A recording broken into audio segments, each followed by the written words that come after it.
Welcome to IOI 2014.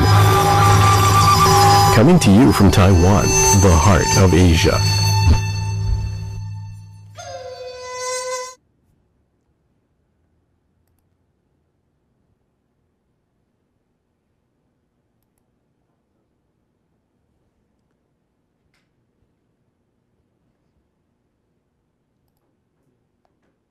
And welcome to IOI 2014.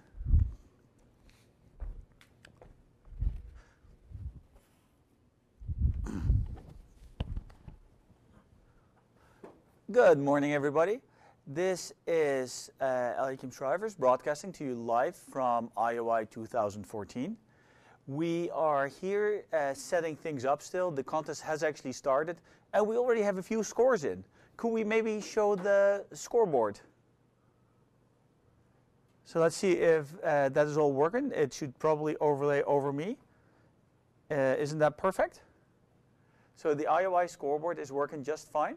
Let's see if I can get one of my camera assistants to point the cameras right at me so that you can actually see me.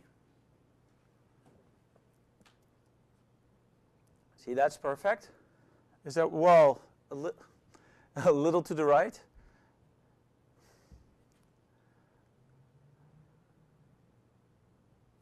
Show him the live feed as well. Perfect. See, that's working great, right? So what has been going on so far? The contest has started on time. We have some perfect scores in already for one task, so that's great news. Last night, we've started translating. All the tasks have been translated properly. It was an easy process, actually. And what we're going to be doing is actually make some footage of the actual IOI. We'll keep the scoreboard in view for now, and we'll just keep updating it regularly. And we'll get back to you in a couple of minutes.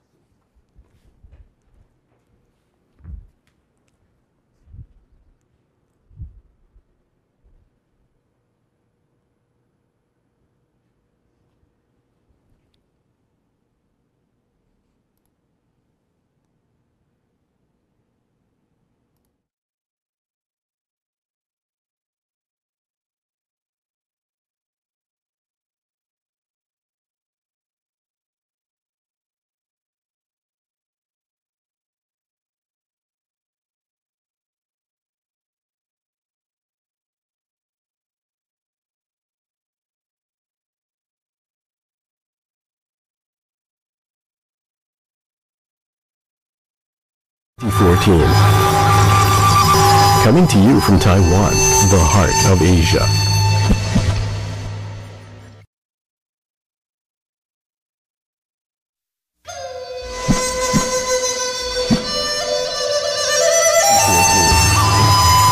Welcome to IOI 2014. Coming to you from Taiwan, the heart of Asia.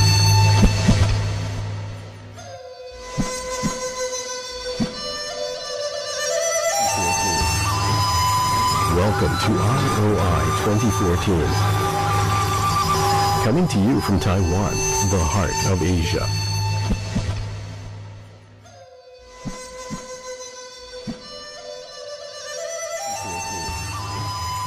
Welcome to IOI 2014.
you sure there's audio now?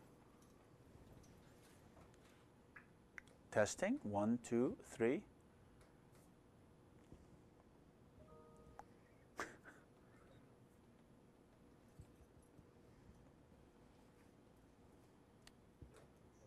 There's no audio? Yeah.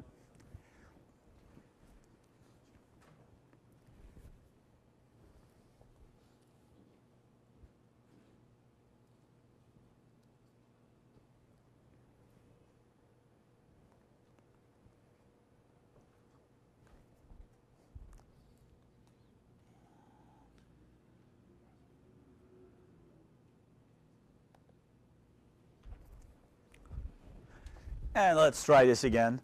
This is, let's see, which camera am I looking at? That one. Yeah, there's, if you switch it to the left, to the right camera, that's perfect. Are you seeing me now? So we're just trying this again. We're setting it all up. I see thumbs up because there's audio. It's always nice to have audio when you're trying to say something. So there might be some viewers that are thinking, oh, you know, please no audio. Welcome viewers from all over the world to the IOI 2014 live from Taipei, the heart of Asia. We are at a wonderful venue here in the heart of Taipei, right by the IOI towers, actually. They call them the 101 towers, but there's something wrong with people here. It's just called the IOI tower, obviously. And we have had a wonderful couple of days. So far, you know, we've all flown into Taipei. We've all been picked up from the airport. It's very hot and steamy here, and that's not just the weather. All the students are mingling. They're talking to each other. They're having a wonderful time. And yesterday, we had the practice session. During the practice session, the students get to try their try the contest system. They get to know each other a little bit, and that all seems to be working really, really nicely. What is going on besides that is that, as you may know, all the tasks at the IOI are translated from English into the local language that the students use. This is because this is not a competition about who speaks the best English. It's a competition about algorithms, algorithm design and programming. Having the perfect algorithm alone is not enough to win this contest. You have to be able to code your algorithm into a computer. And one of the things we'll be doing during this 5-hour broadcast is we will be inviting some guides over to talk to, but, and I know you're all waiting for this, we'll be inviting ISC members over. Those are the members from the International Scientific Committee, and they will walk us through the tasks so we know what is going on and what is happening. They'll explain us a little bit about the algorithm, and they'll try to make sure that the viewers at home can understand what's going on here. Because it's not rocket science, but it's not trivial either. It is a contest after all. So let's put a little bit of the scoreboard on. Can we put the scoreboard on? And it will be overlaid over me. Which camera am I talking to? That camera. As you can see, we have a few contestants submitting solutions already. And 100 points basically means that they have a full score on one of the tasks. And I'm looking at my assistants now. Which of the tasks, what is the easy task this year? Game has the 100. Game. So if you're reading the tasks online, there is a simple problem called game. And people have been submitting solutions that are perfect for the task of game. So that's really, really nice to see. As new scores appear, we will be showing them on the live scoreboard on your screen. And one of the interesting things there is that new solutions will just appear at the bottom. So the top scorer in our scoreboard right now is the person that submitted that score for as the first person. Obviously, they're all still ranked at the same level. The IOI, as you may know, is a contest that takes 2 days. There are 2 contest sessions of 5 hours each, and each day you get 3 questions to solve. We don't tell the students which of the tasks are easy and which of the tasks are hard, but the tasks are of a different level and a different nature. And obviously, what may be very easy to one student may be a little harder to the other student. Every task is worth exactly 100 points if you have a perfect score. The way this works is sometimes in one task, we have several subtasks where some are a little harder and some are a little easier than others. You have to score all the subtasks perfectly in order to get your 100 points.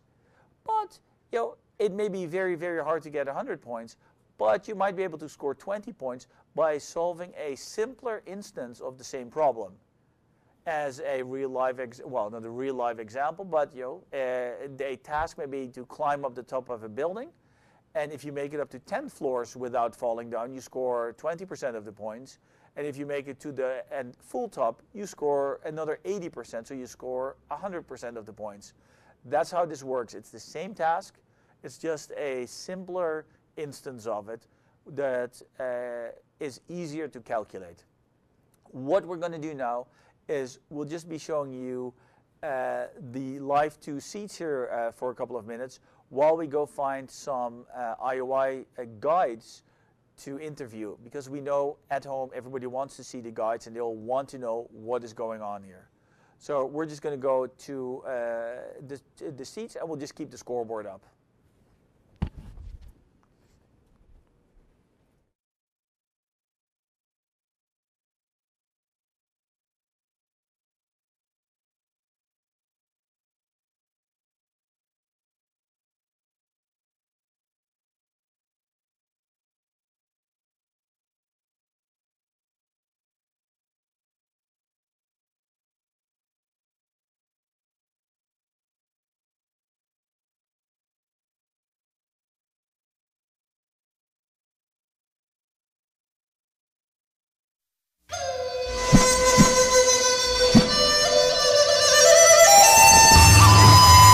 Welcome to IOI 2014. Coming to you from Taiwan, the heart of Asia.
Here with us today is the chair of IOI 2014, professor of the National Taiwan Normal University, Dr. Greg Lee. Please say hi to our contestant and guest.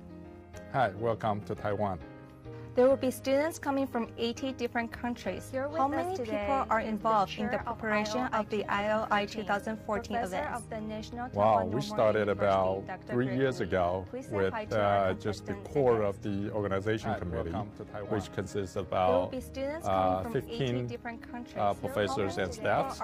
But today we have recruited over 200 volunteers to help out with the IOI 2014.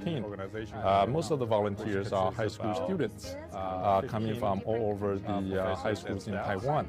It's a rigorous process in selecting those volunteers. First, they have to apply to be a volunteer, telling us why he or she wants to be a volunteer for this event.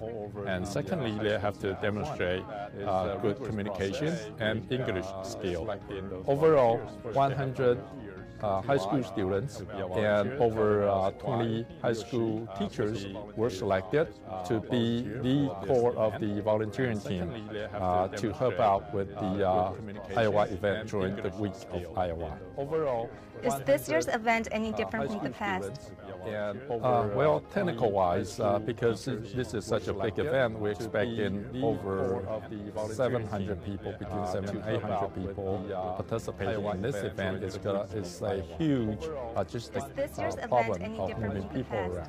So this year we're going to employ the ID with all the name tags so that the organization team will have an easier way of tracking and make sure people are where they should be. Other than the competition, there will be a 2-day tour that is organized. Can you name 1 or 2 places that they will be visiting?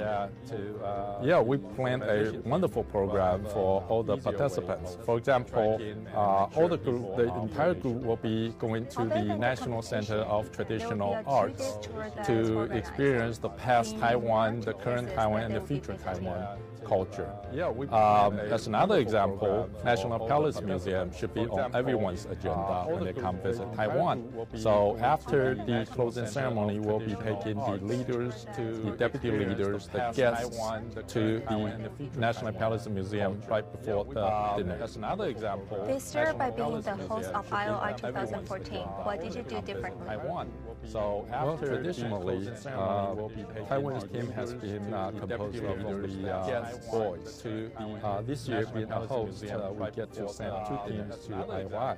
So to ensure female students' participation of IOI, this year we made special provisions to ensure the teams will be composed of both females and male students, and also using this opportunity to encourage female students to study computer science and science in general in high schools and in colleges.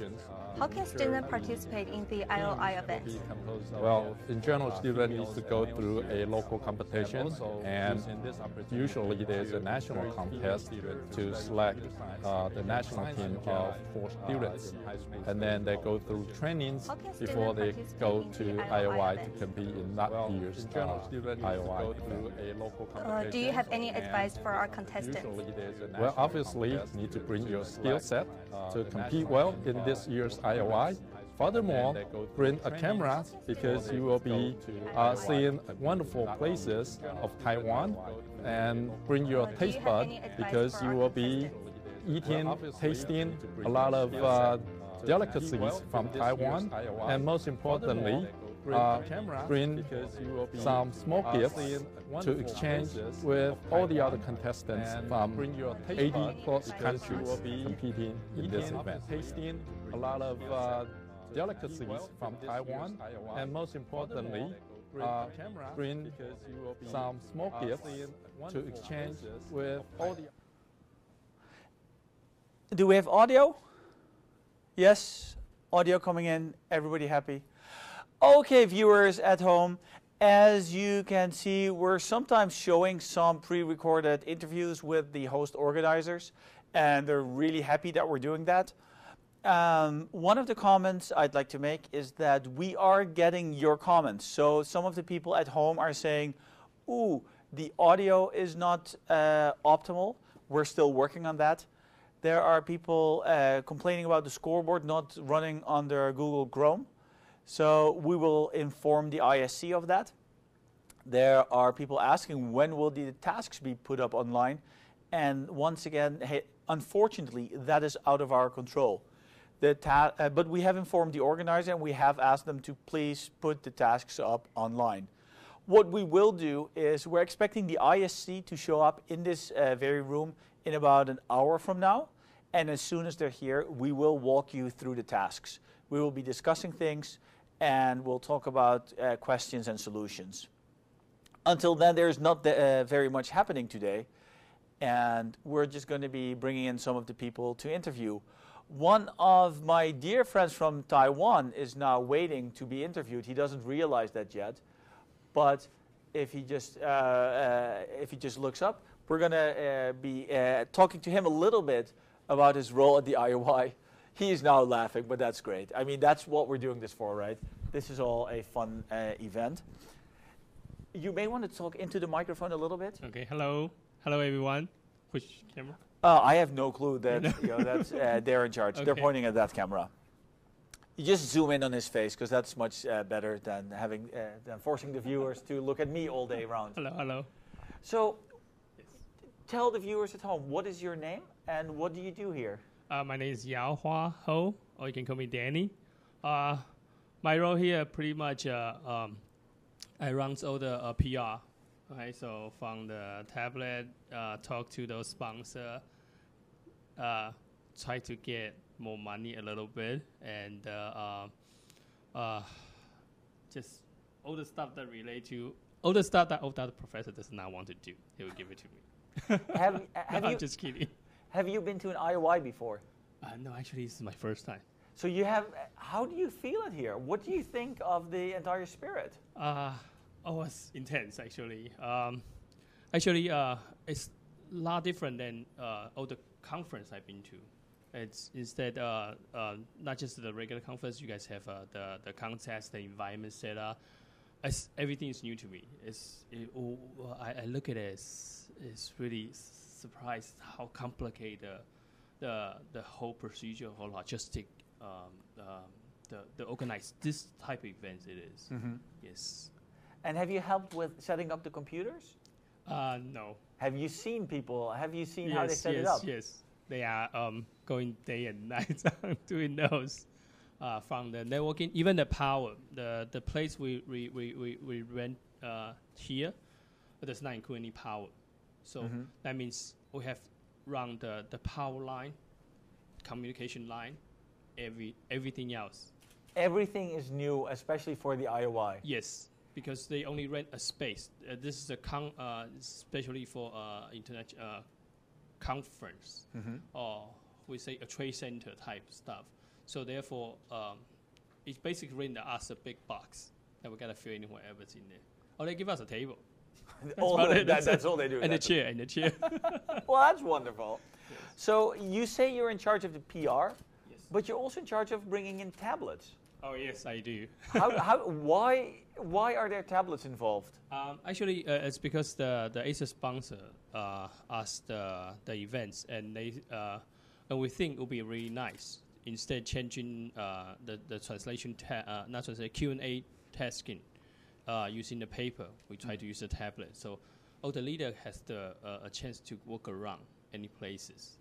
But this is our first time doing the apps with that.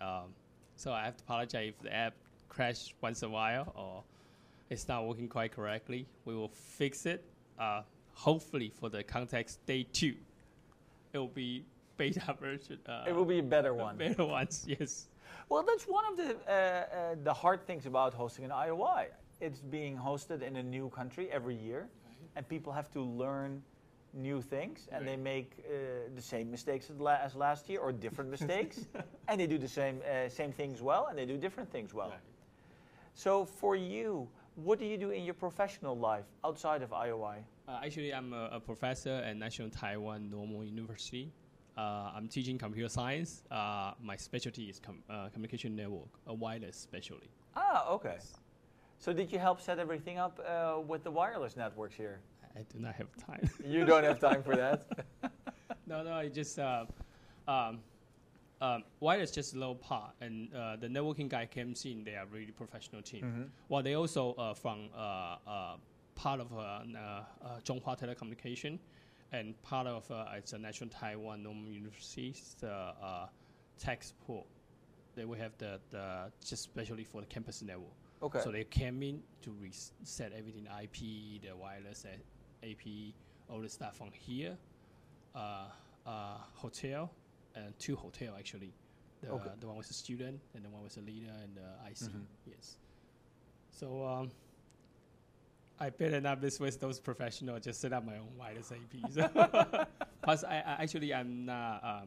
I'm doing more of signal processing, all those stuff. So lower level. Yeah, it's more like research and routing protocol. So that's interesting. Yeah, I always told. Well, actually, I always told my wife. It's a funny story. She always tell me to fix her computer. Okay, and the computer always run, and I say just restart it or just turn power on it. Then and she was telling me, hey, you got a PhD on computer science. How come you cannot fix my computer? Yeah. And I always tell her, say, you never see people who design a toilet to fix the toilet. So that's my excuse. That's your excuse. Well, I have the same issue at home. I always say, you never have the architect of the house fixing the plumbing. It's the same thing, right? Yeah. That's more of a nice way to say it. Yeah. Oh well. Have you seen the tasks? Have you read the tasks already that were presented last night that the kids are working on now? No. You haven't? No. Ooh, but they're exciting. They separate us because I think they are more of they want to separate keep the tests as how do you say, the closest possible so nobody can. Right. Yeah. So therefore they only allow the key person. Yeah, well, the whole scientific committee and the international scientific committee. Yes. But as of last night, basically, we've all seen them. And the viewers at home are waiting to see them. So I'm going to ask again, to our ISC people, just put them up online so we can have a lively discussion about the tasks. Okay. But so, thank you very much for coming on here. Thank you. And thank you for helping us set everything up. Because he's been working with us, trying to get everything going, and having us, giving us the people behind the scenes as well. Yeah. So very exciting. What we're going to be doing now is so there are a few movies that we have to show. There are some interviews with some of the sponsors, and we're just trying to get them out of the way early in the broadcast today, so that by the time we get a little farther in the game, they can see the real score. Yes. So as soon as it gets exciting, then we'll bring in more people, and we'll try to no longer do that. What we'll do now is we'll just set the screen to black for a little bit, put the live scoreboard up, and then we'll just keep you posted. So talk to you in a little bit.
is the future that we are seeing, and we feel very excited about that.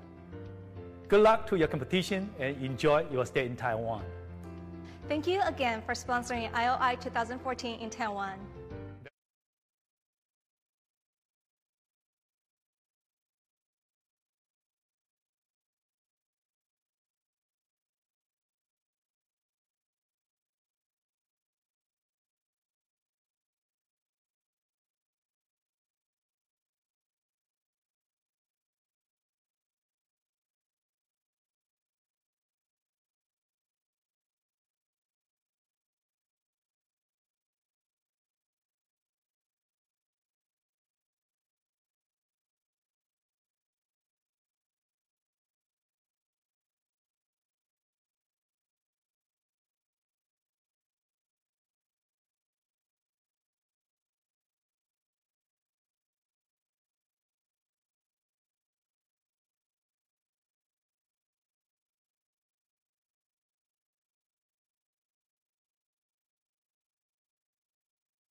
I'll ask you.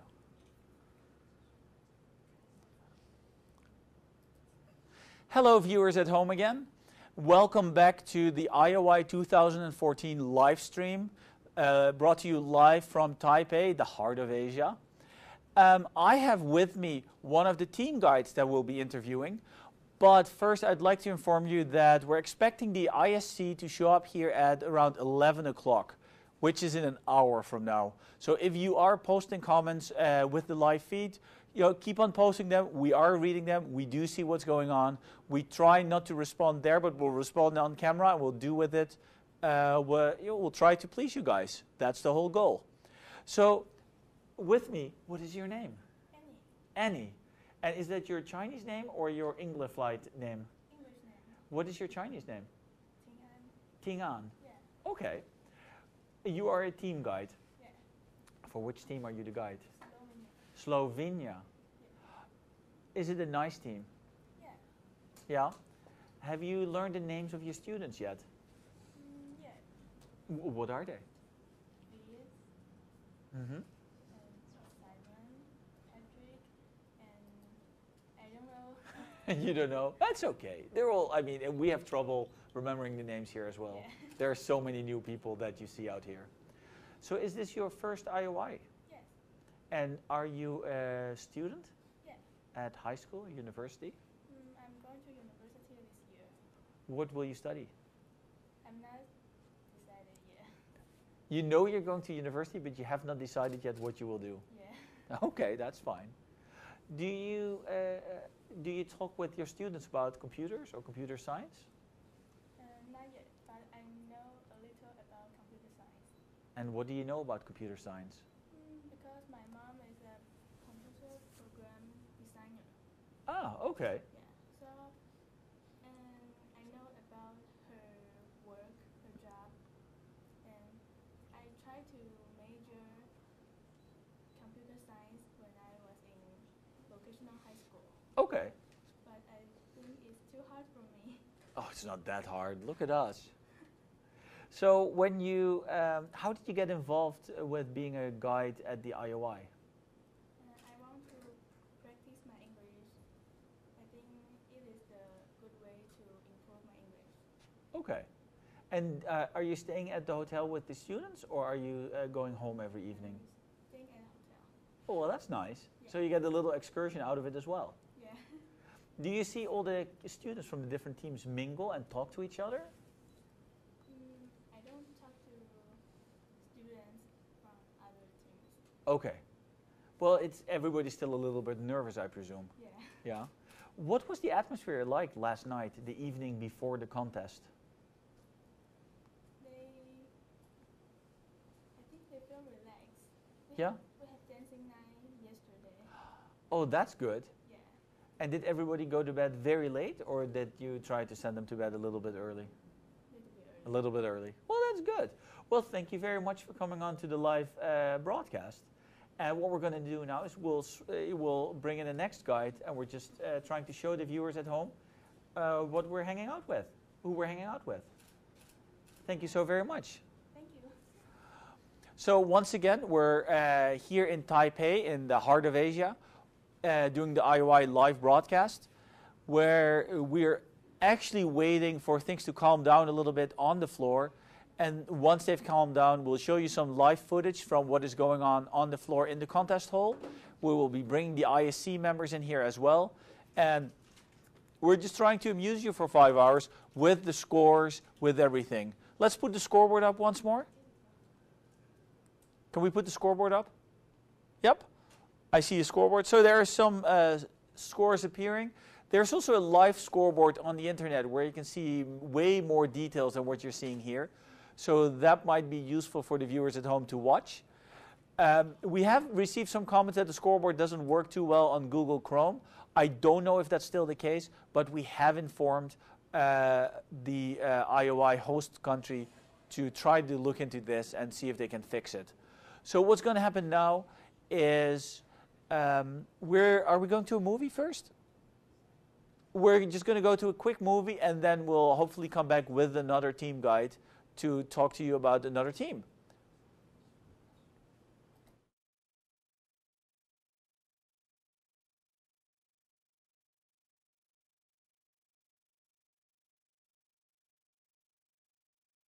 Team guide. This is the second time Acer is sponsoring the IOI event. The first time was in 2012 in Italy. And for IOI 2014 Taiwan, Acer has generously provided a total of more than 800 devices, including computers, laptops, tablets, all-in-one, and servers.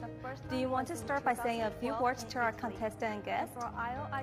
Well, it actually shows our commitment for this kind of event. Education is a major focus from Acer. We would like to provide kind of technology, neat design, and affordable price to lots of people, not just a few.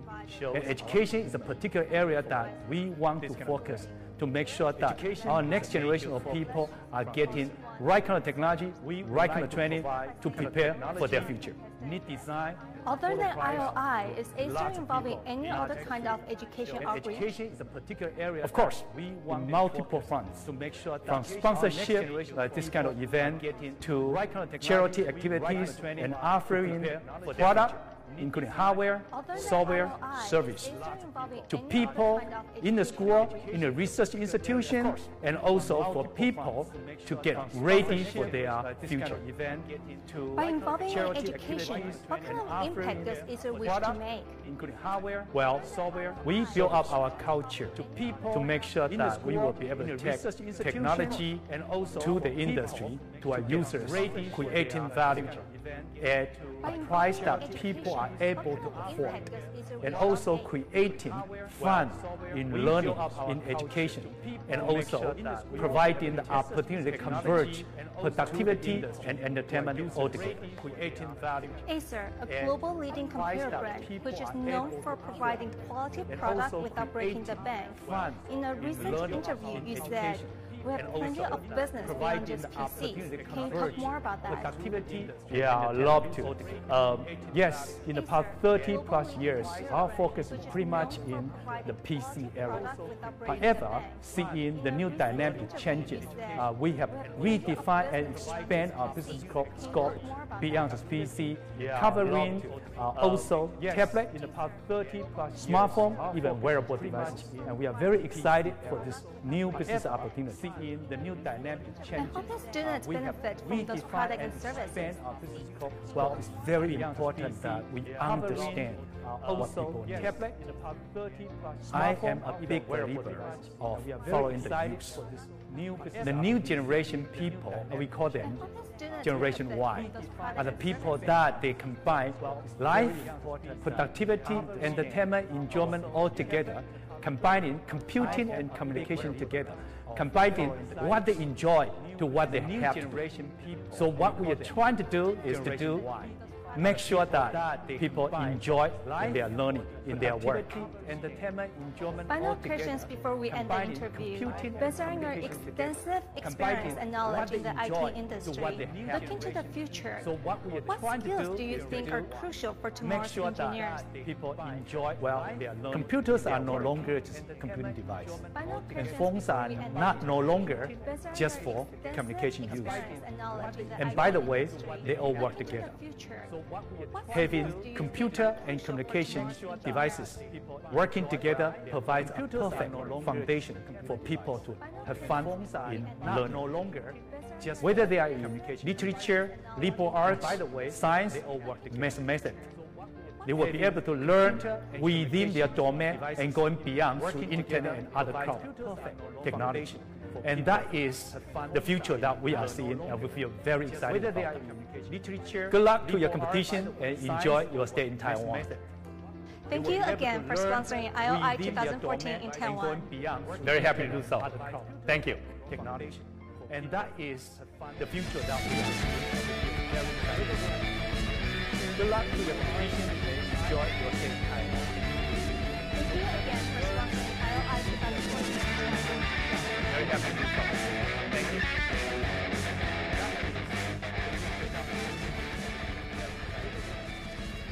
Good luck to your competition and enjoy your stay in Taiwan.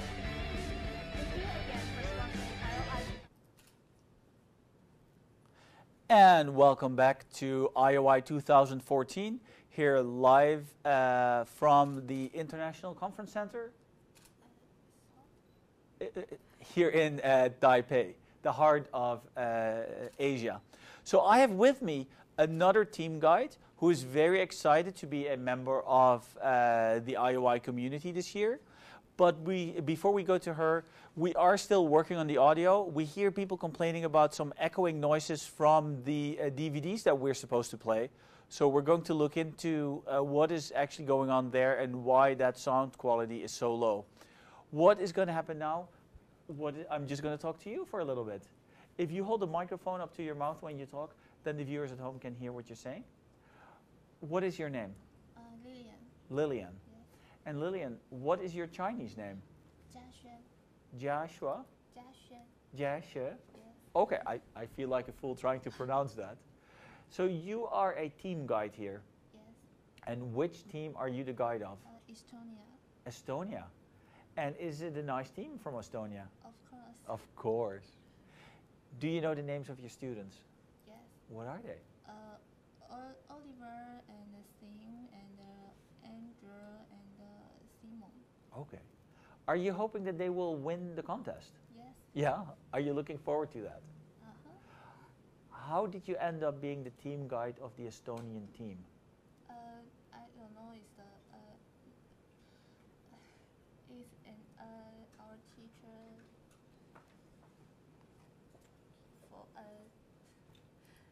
Your teacher decided who got to go for which team? yes. Oh, well, that's nice. And how do you like the atmosphere here so far? How do you like the IOI? Is it good? Yes. Or is it like, oh, too much going on? Good. Good? Well, I'm glad to hear that. So I heard that tomorrow you are going on an excursion. We'll go to National Center for Traditional Arts. Wow. Have you ever been there before? Yes, I go to 4 times. 4 times? Yes. So it's a good excursion. Very fun. I'm glad to hear that. Well, thank you for coming into the show for a little bit.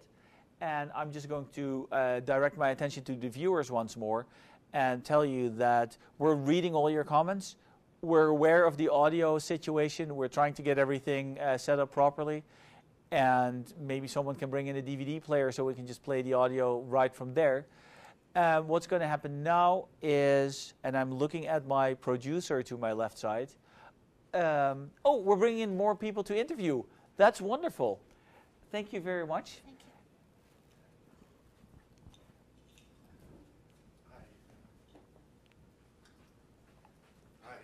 Hey.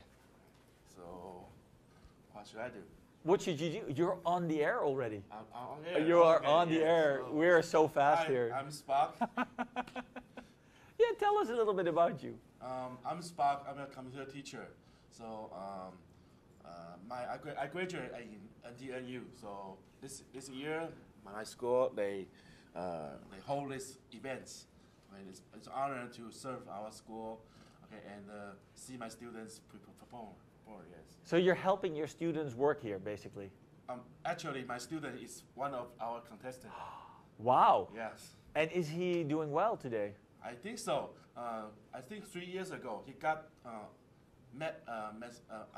Olympic medal in mathematics. Wow. Yeah. So he transferred to use computer science by himself. Okay. And pretty well. So he represent our country this year. Yes.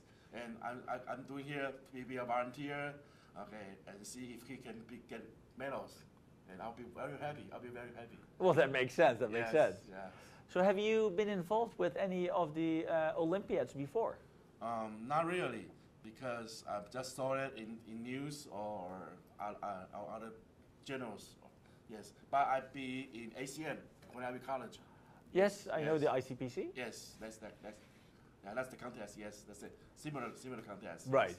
Yeah. And are you staying at the hotel with the students or with the leaders? No. We separate. I stay with all the contestants because we are volunteers. We take care of them. Yes. So there's a third hotel involved. I think so. It's one in Senken, Fulong Hotel, and one is here in Hyatt. Right. Yes. Is there, sir? Well, where are you? Which hotel are you staying at? In Fulong. Oh, so with the students? With all the contestants, yes. Okay, yes, well that's fun. Yes, that's fun. But there's nothing fun there because it's in Muza. Yeah, only our hotel. Not much things there. No. Not much. Yeah. What do you mean by that? Is it in the neighborhood? There's just nothing to do there? Because I don't know why the school arranged that. Because maybe they want the students stay in the hotel, don't go anywhere. Yeah. Because it's close to the zoo. Oh, that's good. But with some distance, so they can walk there. Okay. They must take cars. Okay. So it's easier for us to do quarantine. Right. That is a true thing. Yes, true thing. Yes. And so last night, were you there when the contestants got back to their hotel? Yes, we're with them. Yes. What was the atmosphere like? Was there a vibe? Were the contestants electrified about having the contest today? I think some of them discussed the questions, but some of them just have fun. Because yesterday we prepared a dancing party for them. Ah. Yes. And what kind of dancing party was it? Electricity music. So everybody high, very high, very high. Some of them, yes. Now some of them play with our volunteer students. Okay. Yes. We want to make them relax. Okay, and prepare today's contest. Yes. Okay. Yeah. Well, that's great to hear. Yeah. And you'll be helping out for the rest of the week? I think so. Yes, yes, I do. Now I think so. Yes, I do. And now you're getting a phone call? Yeah. So you have to get back to work? Oh, I don't. That's okay. Not a problem. Sorry. No problem. I know this is a live show. We are just going to. It's a live show. Anything can happen. What can I say? What can I say? What we're going to do now, and we will. I know we're going to get comments about this on our live stream, but that's fine with us. What we're going to do now is we're going to go back to another movie. And after that movie, we'll be back with you for you with more guides. And hopefully, I don't know what time it is, but hopefully the ISC members will show up shortly.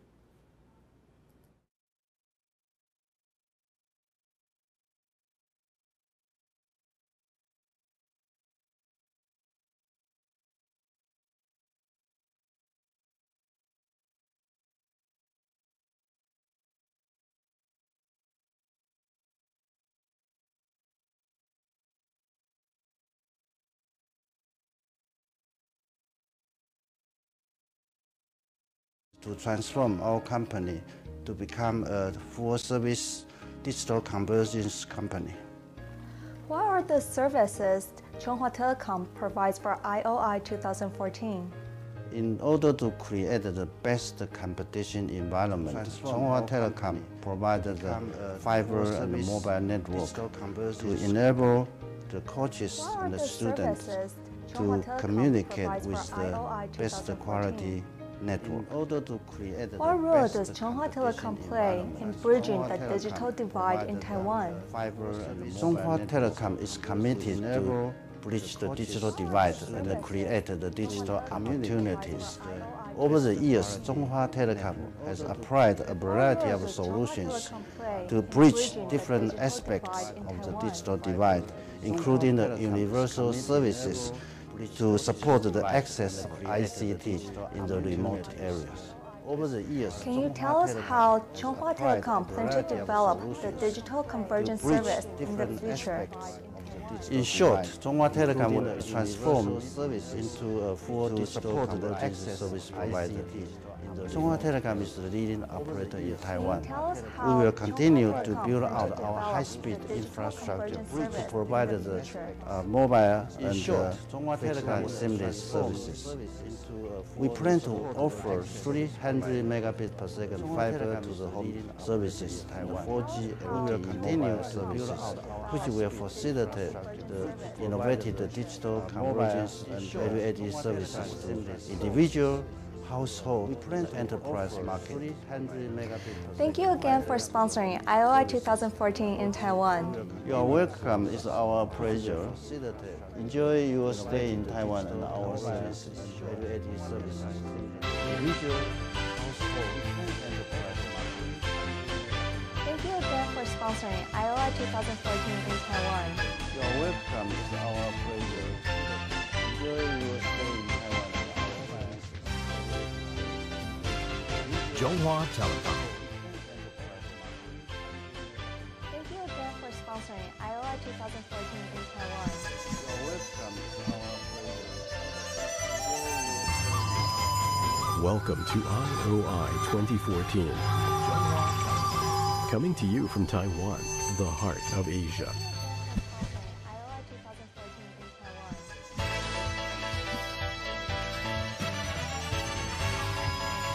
Welcome to IOI 2014.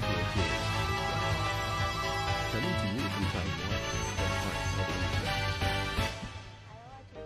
Here with us today is Chunghwa Telecom's president, Mr.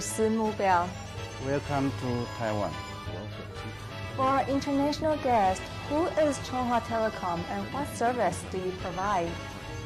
Chunghwa Telecom is the leading and the largest telecom operator in Taiwan. We provide the fixed line, domestic fixed line, mobile, international, and other ICT services.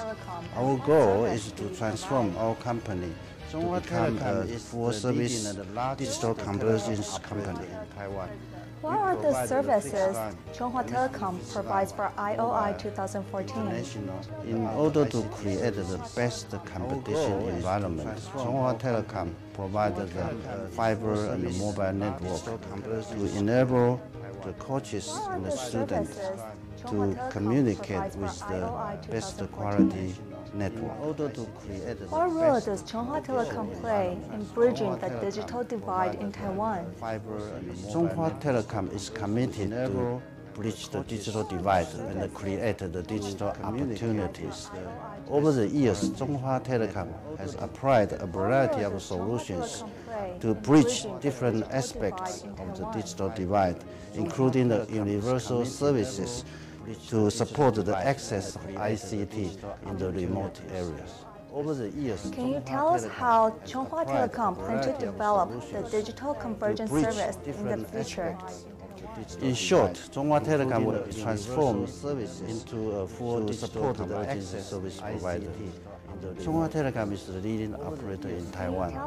We will continue to build out our high-speed infrastructure to provide the mobile and seamless services.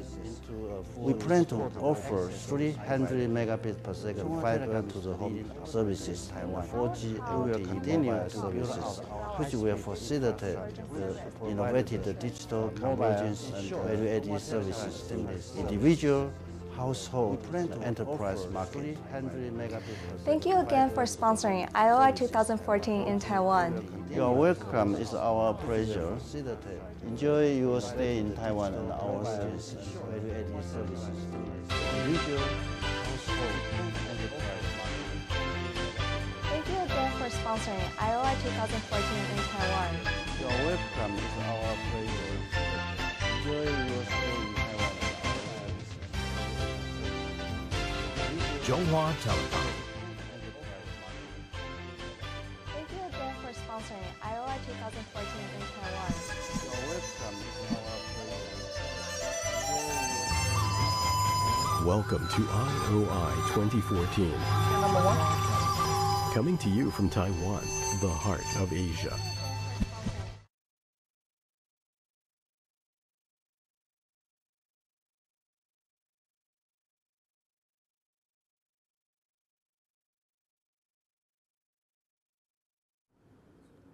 And welcome back, viewers. We're here at the IOI 2014, broadcasting to you live from Taipei, the heart of Asia.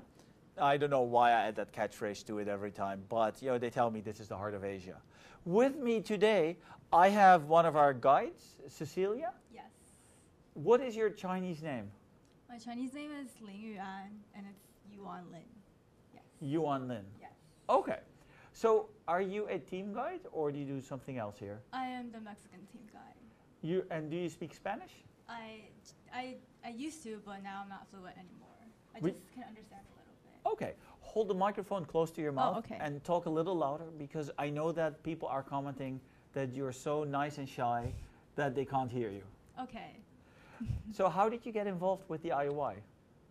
Well, first of all, we have a classmate here that's competing in IOI in the Taiwan group, who is in my class. So we also know about this event, and we were interested in helping because we are also we have a lot of volunteers that are bilingual and are interested in learning more about the diverse people all around the world. Wow. Yeah, and we want to welcome them into Taiwan and make them feel like they could be welcomed by people that understand them, and we can help them feel really at home. Okay. At home. And so you've been hanging out with the Mexican team for a day and a half now? Yes. And are they nice and friendly? Yeah, they're really heartwarming and they're accepting, so I'm really grateful. Yeah? Yeah. Do you think they're any good? Are you hoping that they'll win, or are you hoping for your classmates?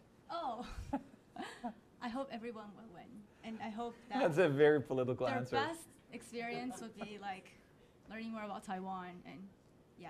Okay. Have you ever been to Mexico? No. Have you ever been to foreign countries? Yeah, I have been to several foreign countries. What's the farthest you've been from home? I've been to Honduras. Ooh. Yeah, because my dad is working there right now, so that's the farthest I've gone. So you know what it feels like to come from Mexico to here, to come such a long distance. Yes, it's take probably 2 to 3 days of switching flights. Seriously? Well, it depends on the flights, but Right. yeah.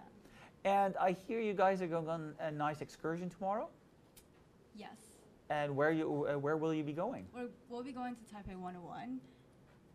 That's the big building? Yeah, the highest building in Taiwan. Okay. Have you ever been in it? Yeah, I've been in it several times. I don't know how normal that is. Is the view good from the top? Yeah, the view is great. You can't really see right from the top to the bottom, but you can see all the distant buildings. Okay. Yeah, and then at nighttime it's really beautiful. It's just all the night lights are lighting up. Well, that's great to hear. So you are a high school student now? Yes, a rising senior. And so what do you want to study when you go to university? I think I'm considering business management or economics. Okay, well that sounds very interesting. Yeah. Well, thank you very much for coming on the show. Thank you. What we're going to do is we'll just be interviewing a few more guides, and then we'll just keep the viewers informed of what's going on here. Thank you. Thank you. Okay. So we're still broadcasting to you live from Taipei, where we're here at the IOI 2014, the International Olympiad in Informatics, a computer programming competition for high school students. This year we have over 80 countries participating in this event. It's a 2-day event where every day you have 5 hours of competition, and today is the first day. The students have to solve 3 tasks that are of algorithmic nature. They're interesting, challenging tasks, and they get the tasks in their own native language. Whereas, at other competitions, you get the tasks in English. At the IOI, the night before the contest, all the team leaders actually translate the tasks into the native language of their own students. We're trying to make this contest as fair as possible. What I can see, but the viewers can't see, and maybe we can just turn the camera around for a second to show the lineup of people that are waiting. Yeah, I'll just turn it around.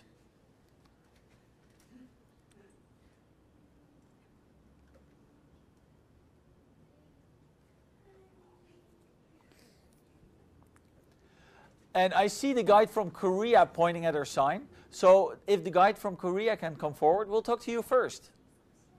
Yeah. You're pointing at your sign. You want to be on the show. So while we're waiting for her to come forward, we're hoping for the ISC to show up in a little bit, and we'll actually be discussing the tasks with you. Actually, my sound is broken because of the yesterday party. Your voice is a little broken because of the party. Yes, the dancing night. And this is only the first night of the IOI. Yes. Your voice is already gone. Yes. But I'll ask you a few yes or no questions. Okay. Don't hold your sign in front of your face so they can see you at home. Okay. So the parents of your Korean team member are probably watching the show right now. Maybe. What do you want to say to those parents? They are so shy, but today morning, they are talked to the Columbia contestant, so I'm so happy about that. Oh, that's good. So, and this is great. This is what the IOI is for. This is the Korean guide, and she just explained to us that her team members are a little shy, but they spoke with the Colombian delegation today. Yes. That's very exciting.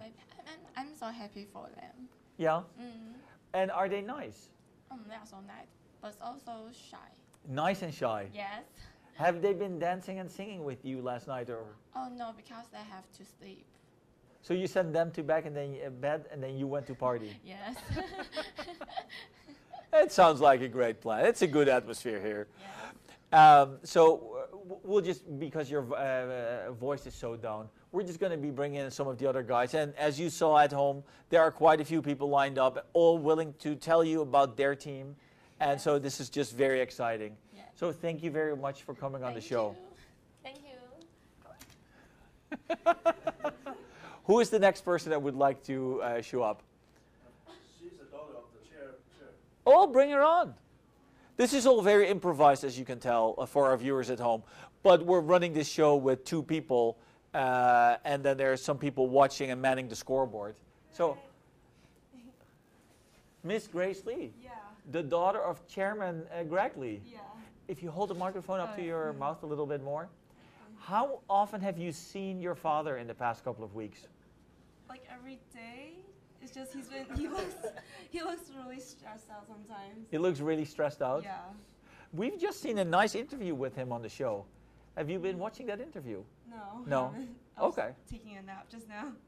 And are you helping him out? Well, he asked me to come and take pictures of the volunteers.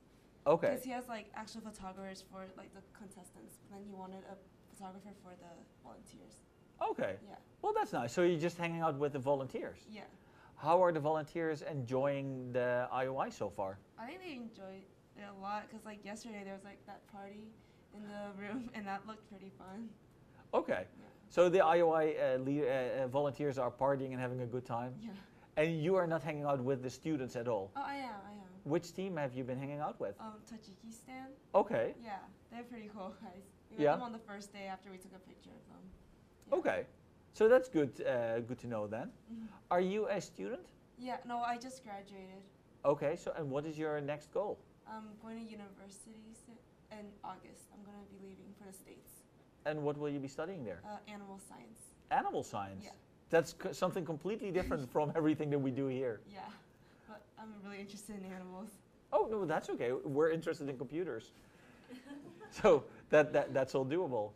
Have you been able to look in the contest hall today? Today, no, I haven't. No? Have you seen the contest hall yesterday?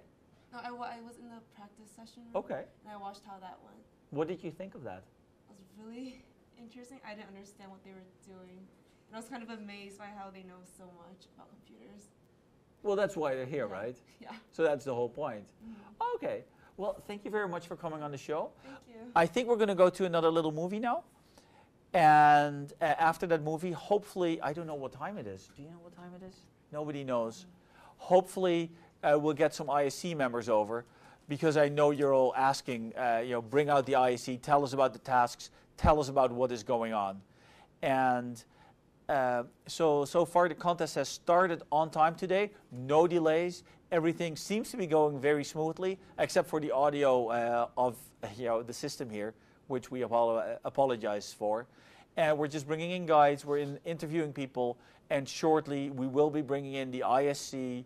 We're bringing in Martin Opmanis from Latvia, who will discuss a little bit about the statistics of the IOI. So we'll talk with him about how many participants come back, what the scoring looks like, all those things.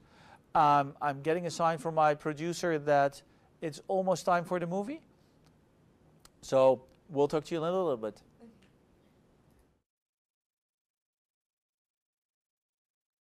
What the scoring looks like, all those things.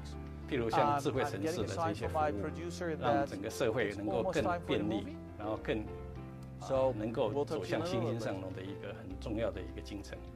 Cisco 身为科技业的领导品牌，在教育上的投入是有目共睹的。请问这背后的理念是什么？我刚才提到，就是说，其实思科最重要的愿景是在改变人们工作、生活、娱乐跟学习的方式。教育是在改变人们生活非常重要的基石。我们的执行长 John Chamber 也提到，其实网络跟教育是生命上很重要。刚才提到，就是说，对思科投入在网络教育上不遗余力。我们希望透过科技的方法来改变人们学习的方式。比如说，在教育上，我们成立了思科网络协会。这个协会我们大概培训了超过100万的这个年轻的学子。在台湾，我们也大概培训了超过13000名。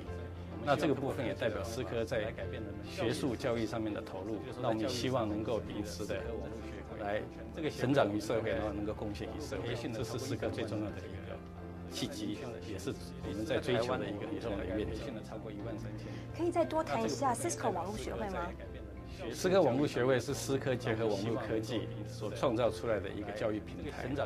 那这个平台呢，我们把思科很多的科技在网络科技上的这一些学习所需要的这些知识架构在网络平台上面。那我们希望透过这样子的网络平台呢，能够让学生能够有学用合一的机会。那我们在台湾呢，我们每一年大概有1万多名学生来参加这样子的一个教育。我们在过去这几年，我们已经累积超过10万名学生参加过这样子的学习。全台湾的大专院校有差不多90所的学校都是我们台湾网络学院的一个会员。那我们也希望能够秉持这样子的一个努力，不断的把创新的科技架构在网络平台上，让年轻的学子能够有机会来学习。最后，可不可以谈谈透过赞助国际资讯奥林匹亚竞赛，您希望对未来产生一个什么样的影响？国际资讯奥林匹亚是世界上很重要的一个竞赛之一。那思科希望能够透过赞助这个竞赛的这些网络设备，以及提供一些参访，能让全世界最顶尖的这些学生们能够有机会做文化以及资讯技术的交流。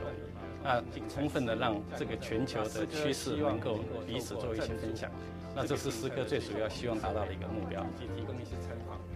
再次感谢 Cisco 赞助第26届国际资讯奥林匹亚竞赛。资讯技术的交流。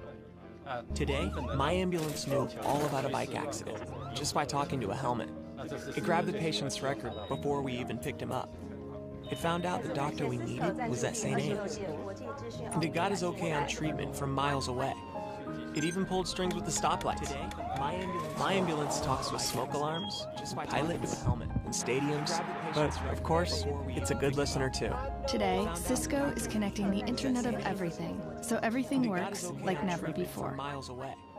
It even pulled strings with the stoplights. Today, my ambulance talks with smoke alarms, pilot with a helmet, in stadiums. But, of course, it's a good listener, too. Today, Cisco... Welcome to IOI 2014. Coming to you from Taiwan, the heart of Asia. Kind of a Zen garden putting green. This store knows how to handle a Saturday crowd. Welcome to IOI. The parking lot helps by letting us know who's coming. Coming to you the carts from keep everyone on the right track. Asia.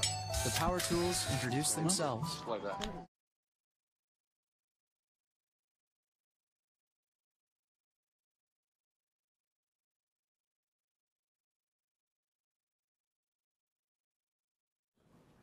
And we're back live at the IOI 2015 in Taipei, the heart of Asia. The live scoreboard has been up and running for quite a while now, so I hope everybody's watching along on the internet to see exactly what the scores are, what students are doing. There are quite a few students that have scored 200 points so far, so that's kind of exciting. But we all know 300 points is the maximum score you can score on day one. So they're only at 2/3, which is a good thing because there's still quite some time left. And there will always be a second competition day, obviously. With me right now, I have another guide. I'm Irene Lee. And your last name is Lee, just like the previous guide? Are you related, or? No, it's just we don't have that many Chinese surnames. We have the most common Chen and the Wang, the Li. So it's just a very common surname? Mm-hmm. Okay. Which team are you the guide for? I am the guide for the Ukraine team. And do you speak any Russian? No, not at all. Well, they've been trying to teach me. I've been trying to learn. And what have you learned so far? Da. Da. That's yes. Yes. Da.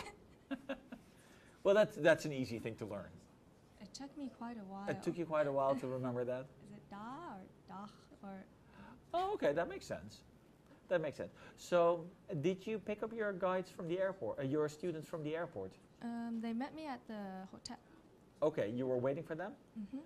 Did you have to wait for a long time? I did, because I wasn't sure if when they were going to arrive. They arrived the day before, but... but they didn't go straight to the hotel? No. They came around noon on the next day they arrived. Okay. And do you know their names? Yes. Are they hard to pronounce? I think I pronounced them incorrectly because I have to say them a couple of times before they respond to me. Well, that could also just be them not wanting to listen.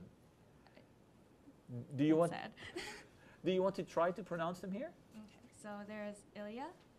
He's the youngest of the team. And there's Misha. It's the shortened version of his name. And there are two Andre. Andre? Andre. So that's hard. So how do you distinguish between the two Andres? One has blonde hair, one has brown hair. Oh, well, that's useful. So last night, did you spend some time with your team? Yes. And how were they looking forward to this competition? They are very, very focused for this competition. I asked them if they wanted to meet any other countries, and then they were like, after the contest. Everything after the contest? After the contest. Well, you know that the reason that we have the contest so early in the week is because that gives more time after the contest for the students to meet. Mm-hmm. There have been IOIs where the contest was later in the week, but then we noticed that a lot of the students are really focused. Mm-hmm. And so that's just very hard on the students. So we have it as early as we can so that they can get rid of their jet lag a little bit, and then they can participate, and then they can meet up with each other. Mm-hmm. So are you friends with some of the team guides of other countries? Yes. Cecilia Lin was just here. Okay. So do you think you'd like to introduce your team to the Mexican team? Or will you be just finding random other teams? I will ask their opinions first. I did, actually. I said, which country do you want to meet? And they're like, haven't thought about it yet. No? But they still have 2 days, right? Yeah, they still have a couple days. just the third day of the official IOI and the first day of the competition. Right. So. But so I meant they have 2 more days until the competition is over, Yeah, and then they so have 3 days to have fun with the other teams. I said, if you're not going to meet anyone else, you're going to be stuck with me for a while. And Oh. they're like, it's okay. So they're very nice and polite too. They're very. That's great to hear. Have you heard anything about the tasks today? I don't know what they do. I feel like if I spoke Russian, I wouldn't be talking to them at all because they are so beyond me in like intelligence. Oh, come on. But since I know Chinese, I know something that they don't know, so we can talk. Well, that's perfect. So you go to high school? I'm going into my senior year. Into your senior year. And once you're done with high school, what do you intend to study? Looking at nursing programs. Okay. Yeah, nothing related to informatics. Not at all. Well, we haven't had anyone so far that does anything related to informatics. People love animals here. They go into business and management. So everything except for computer science. Yeah, we're not here to know this stuff. That's the contestant's job. Right. They're here to be their friend, guide them along. And teach them Taiwan. where to be and what to do. So tomorrow we're going on an excursion. Where are we going to? Do you know? We're actually going to the National Palace Museum, I believe. Yeah. And what is there to see in the National Palace Museum? So we have just traditional Taiwanese things. We have like traditional housings, like Sanheyuan. They can look at that. There's a shopping street, which I think where most people will be hanging out. Okay. And I think we have, wait, I'm not sure. There's like a DIY session where they can like make or attempt to make crafts that are Taiwanese. Oh, that sounds very interesting. So maybe we can show some of these crafts on the show in 2 days. Hopefully. That would be great. Let me look at Mr. Producer and see if he has some footage from the opening ceremony to show to us. And then we'll just go to there and we'll just tell the ISC members to just come on down so we can interview you as well, because that's what the crowd wants. So let's go to the movie and see if he has some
And we're back at the IOI 2014 here live from Taipei. I now have a laptop on my lap to show you to tell you about the scoreboard.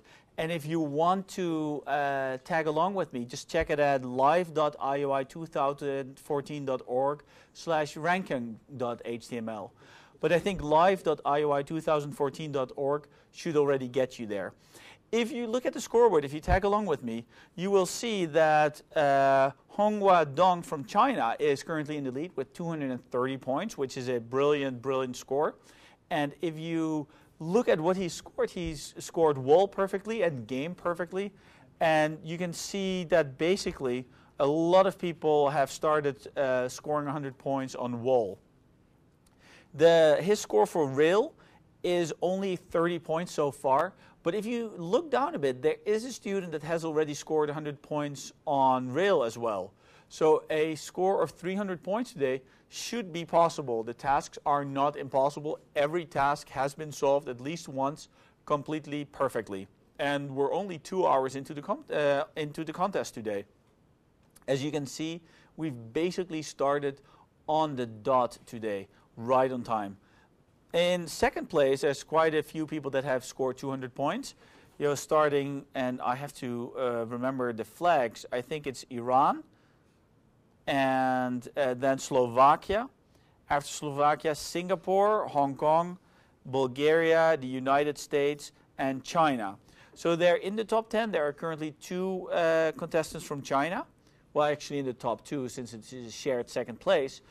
And the contestants are just working. We are still trying to get you live footage of what's actually going on in the contest hall today.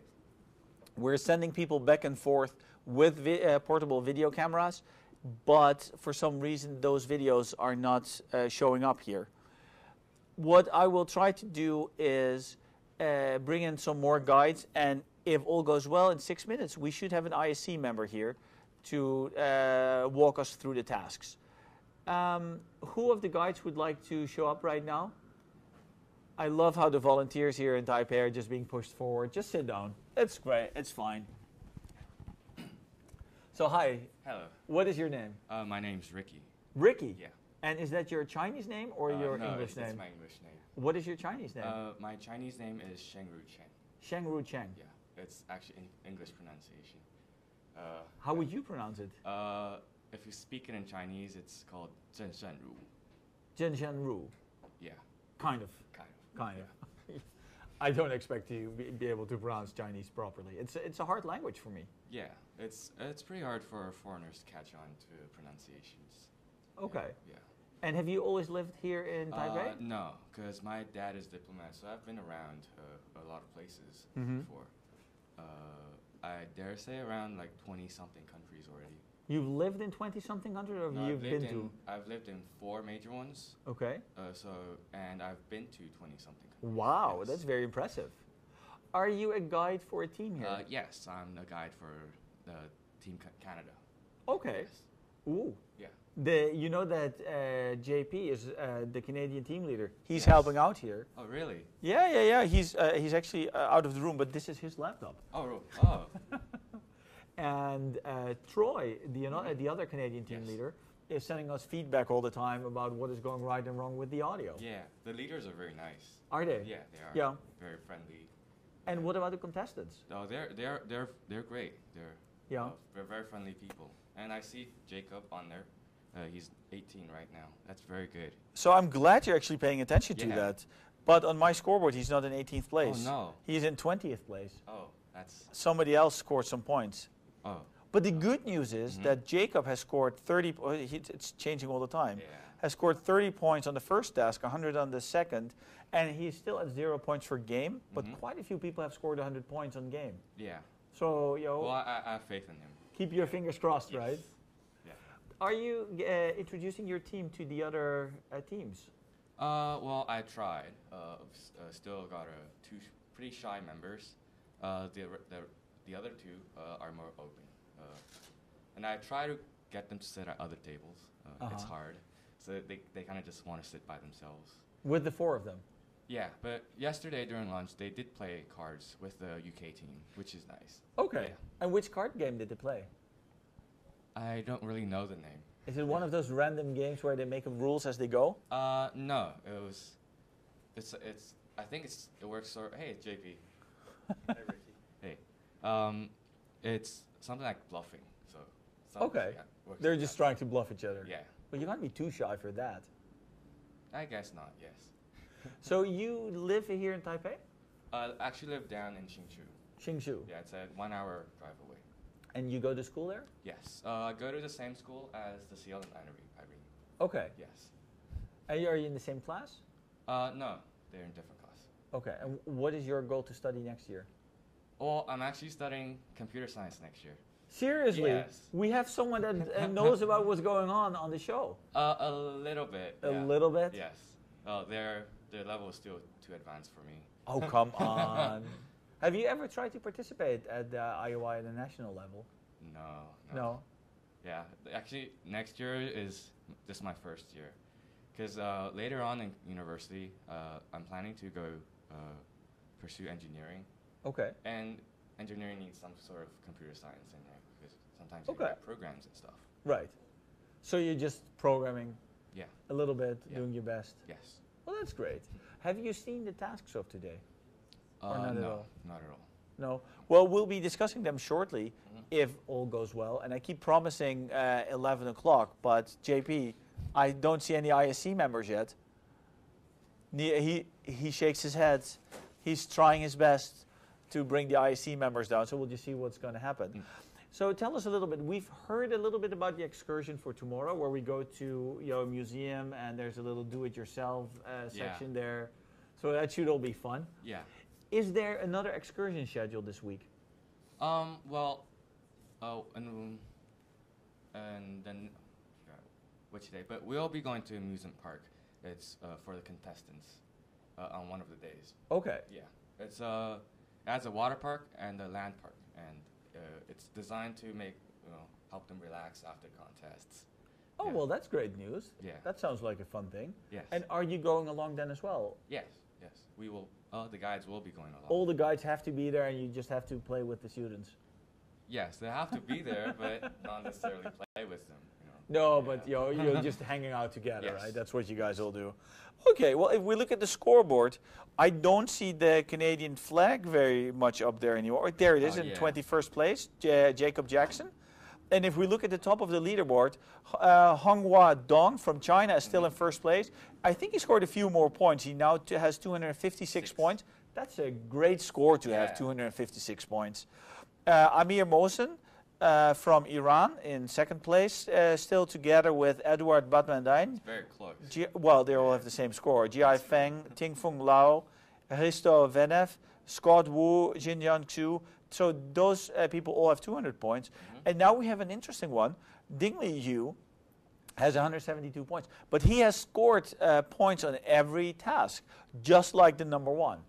So he hasn't scored full marks, but you can see that the students are working on different tasks at the same time and trying to just maximize their score. If I scroll down the leaderboard, it's only in position 19 that Elena Machaidze, it's a hard name, has also worked on 3 tasks and scored 140 points in total. So in the leaderboard, there are things happening, and things are shifting around a little bit, and you can follow along at live.ioi2014.org. That's where the live scoreboard is, and you can see exactly what is going on. So if you want to tune out the noise for this, you can do so and just watch the live scoreboard there, and I will try to see what's going on with the ISC members that are supposed to show up shortly. Let's go back to a new movie, Mr. Producer, and he is working on that. And so I'll just say thank you to you for being on the show for a little bit. Thank you too. Would you be willing to come back in 2 days? Oh yeah, Someone scored 300. Yeah? Oh, we have a 300. Scott Wu from the USA has just finished his contest. We're 2 hours into the contest, and the very first person has scored 300. His day is over. He's finished for the day. What is he going to do the rest of the day? this is great news for Scott, great news for the USA. And I remember, I saw Scott yesterday, and he said, "Oh, Kim, we're just going to swoop in and bring in the scores," and that's what he has done. So it's very exciting. That's impressive, right? But if that happens after 2 hours, I wonder how many students will end up with 300 points today. So we'll see what is going to happen there. We're going to go to a quick little movie now, and then we'll be back for you. It's very exciting. That's impressive, right? But if that happens after 2 hours, I wonder how many students will end up with 300 points today. So we'll see what is going to happen there. We're going to go to a quick little movie now, and then we'll be back for you. It's very exciting. That's impressive, right? But if that happens after 2 hours, I wonder how many students will end up with 300 points today. So we'll see what is going to happen there. We're going to go to a quick little movie now, and then we'll be back for you. It's very exciting. That's impressive, right? But if that happens after 2 hours, I wonder how many students will end up with 300 points today. So we'll see what is going to happen there. We're going to go to a quick little movie now, and then we'll be back for you. It's very exciting. That's impressive, right? But if that happens after 2 hours, I wonder how many students will end up with 300 points today. So we'll see what is going to happen there. We're going to go to a quick little movie now, and then we'll be back for you. It's very exciting. That's impressive, right? But if that happens after 2 hours, I wonder how many students will end up with 300 points today. So we'll see what is going to happen there. We're going to go to a quick little movie now, and then we'll be back for you. It's very exciting. That's impressive, right? But if that happens after 2 hours, I wonder how many students will end up with 300 points today. So we'll see what is going to happen there. We're going to go to a quick little movie now, and then we'll be back for you. Very exciting. That's impressive, right? But if that happens after 2 hours, I wonder how many students will end up with 300 points today. So we'll see what is going to happen there. We're going to go to a quick little movie now, and then we'll be back for you. Very exciting. That's impressive, right? But if that happens after 2 hours, I wonder how many students will end up with 300 points today. So we'll see what is going to happen there. We're going to go to a quick little movie now, and then we'll be back for you. Very exciting. That's impressive, right? But if that happens after 2 hours, I wonder how many students will end up with 300 points today.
So we'll see what is going to happen there. We're going to go to a quick little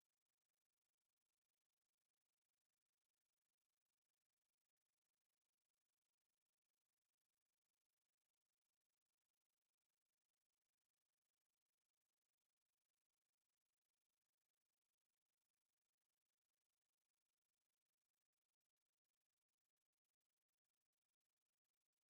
back for you. And welcome back. We're back at the IOI 2014 International Olympiad in Informatics, being broadcast to you live from Taipei, the heart of Asia, as you could see on the little leader that we put on some of the movies. With me, I currently have the team guide of Malaysia, and I realize you're all waiting for the ISC members as well. but she has a lot to tell as well about her team. So introduce yourself, please. Hello, my name is Demi, and that's my English name. And my Chinese name is Chen Youyu. Chen Youyu. Yu. Yes. Okay. And I just graduated from high school this year, and I'm going to study in National Taiwan Normal University. So how many National Taiwan not normal universities are there?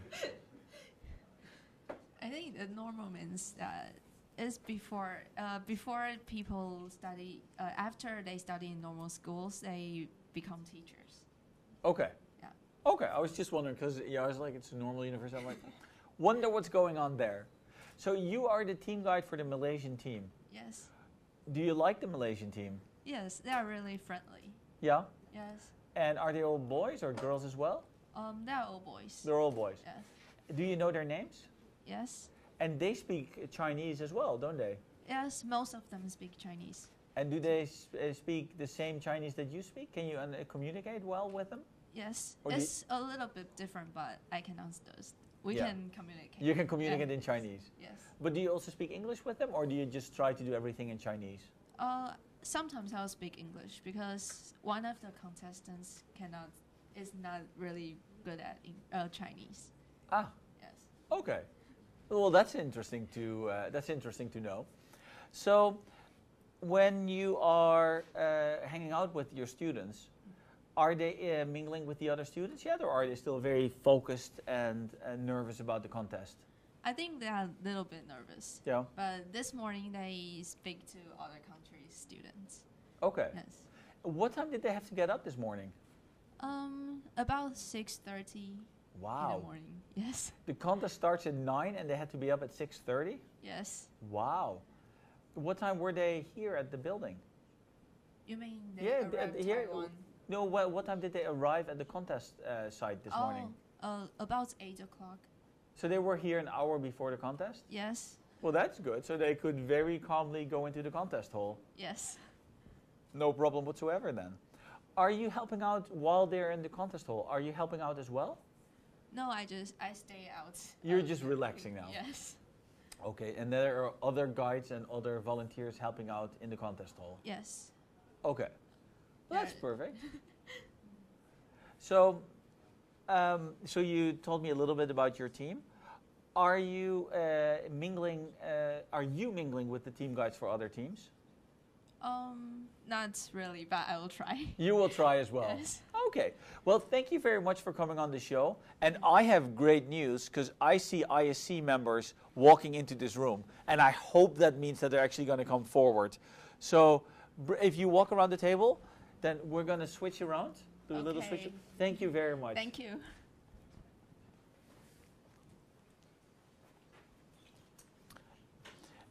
And we're just still broadcasting live to you from the IOI 2015 here in Taipei, China. We have the ISC member just sitting down live as we speak. This is a live contest. Here's your microphone.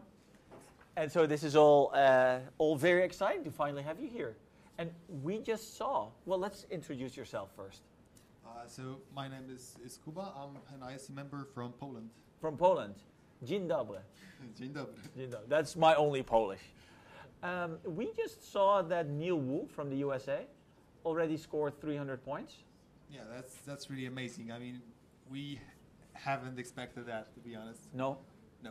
But there are more students that are above 200. I think the Chinese boy is at 256 points. Yes, that's true. The person in second place is way more than 200 right now. So, actually, maybe I should say that some of the tasks have, well, we didn't know they have some solutions which are pretty easy, but the contestants found them. Okay. So this is what happened, and that's why they're doing so well. But also, they're really smart. I mean, we knew that some of the tasks can be solved with some easy methods, but we still thought coming up with those would be quite challenging for them. Okay.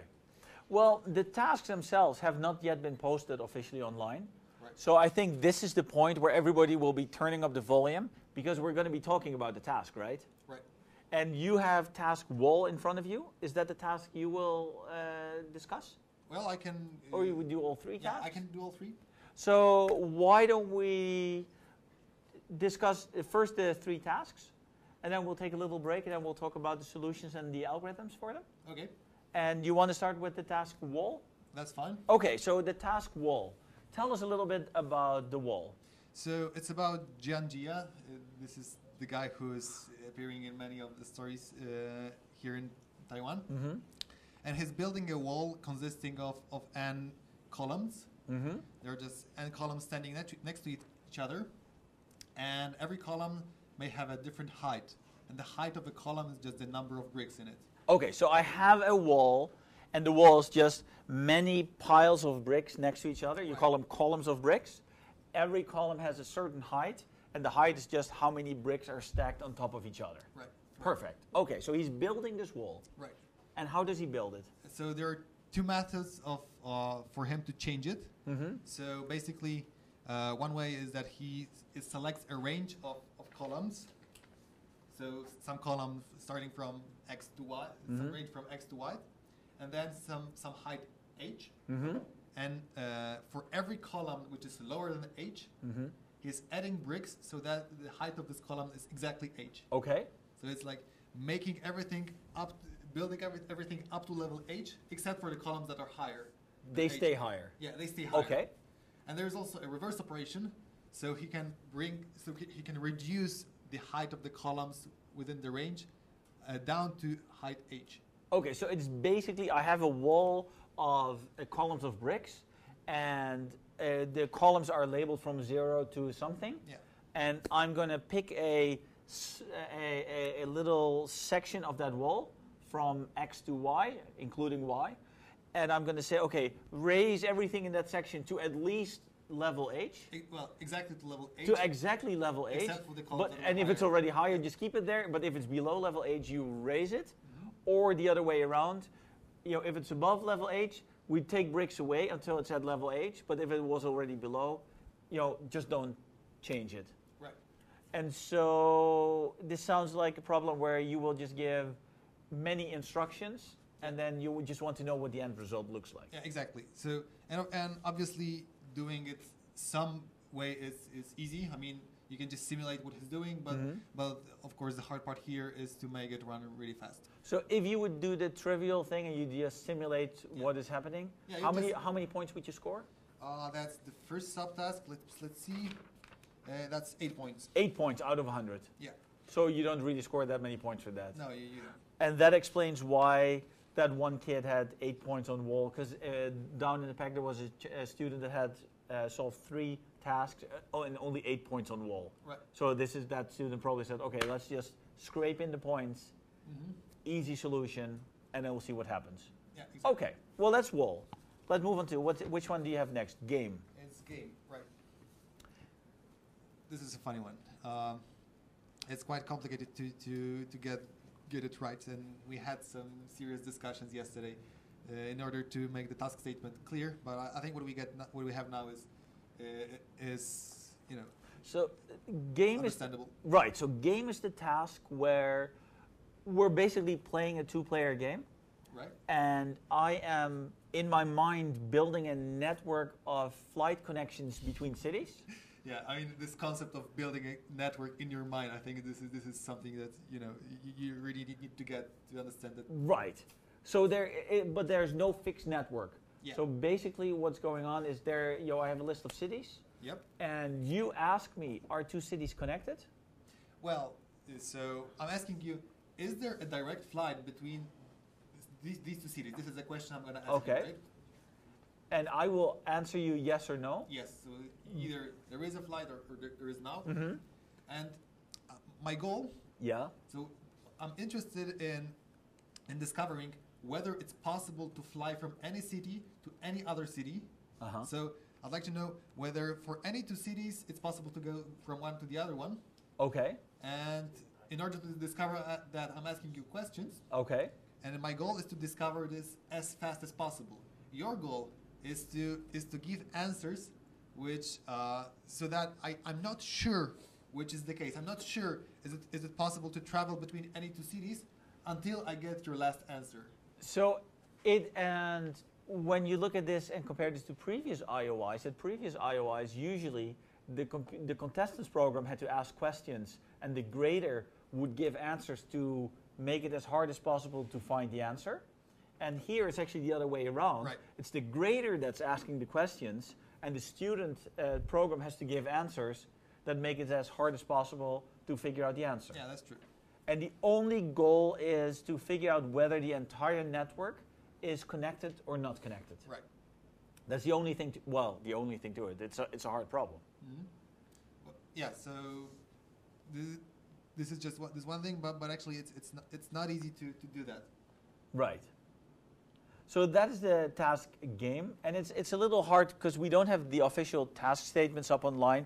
Although I heard a rumor that Richard Peng, you can Google it, has put some of the tasks up online. And let's go on to the last task, which is about the trains, I think. Yeah. So this is about a railway line here in Taiwan, and this railway line. It's a hard word. It's okay. Yeah, I know. Connects the eastern shore with the western shore. Okay, so for the viewers at home, east-west. Okay, yeah. Say it's east and west. Okay, yeah. That's fine. And then, okay, so we have two tracks. There is a northern track going from east to west, and there is a southern track going from west to east. Thank you. Okay, yeah. And there are blocks. So the track consists of blocks. So, well, there are two types of blocks. One block is a C-type. Okay. And this means that there is track going like this. So it's going from... We're doing it for the viewers at home. This is a C-type block. Oh, sorry. Yeah, it's a C-type block, yeah. Oh, and this means you can go from the southern track to the C-type block and go to the northern track. Right. And there is also a D-type block, which goes like this. So we're following the northern track. We can enter the D-type block, and we're moving to the southern track. Right. And now, in every block, in the very middle, we have a station. So if it's a C-type block, there is a station in the middle. So while we're going from while we're going from this southern track to the northern one, in the very middle of this block, there is a station. Okay. And similarly for D-type block. And you can stop at the station only if you're on the circular little bit. Yeah. So you can't stop at the station on the main line. Yeah, that's true. Okay. So I have the tracks, I have the stations, and surely we're going to be talking about distances between stations. Can you show the picture maybe? Let's see if we can zoom in on that. So this should explain it, right? We have the two tracks. There is a northern track going, it's westbound, the southern, which is eastbound, and you can see the three C-type blocks on the left, and the rightmost block is a D-type, and you have the stations drawn there.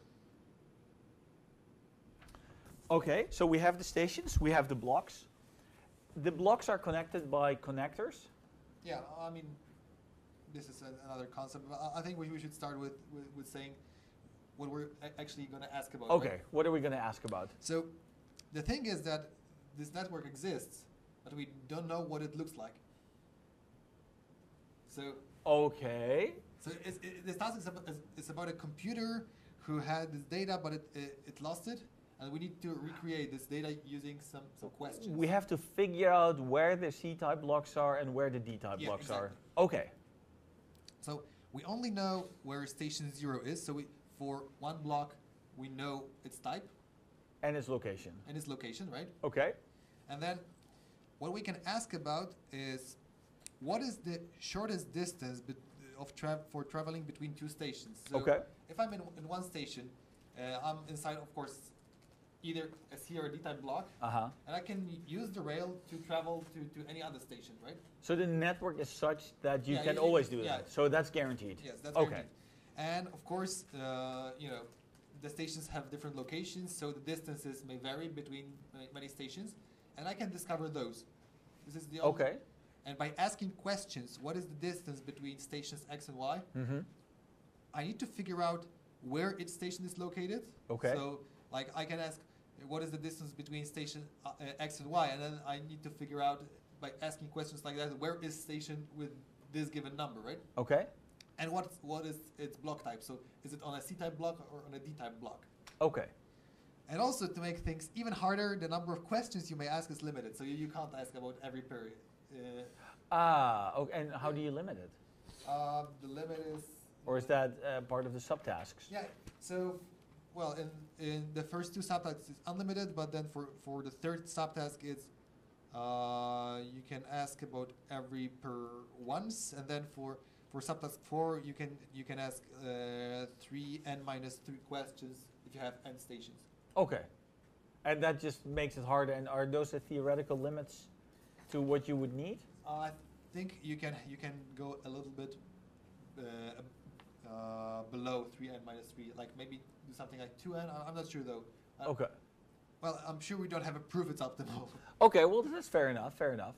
So the distance, we haven't defined the distance concept yet. Yeah, well, it's just the distance means if you're in one station,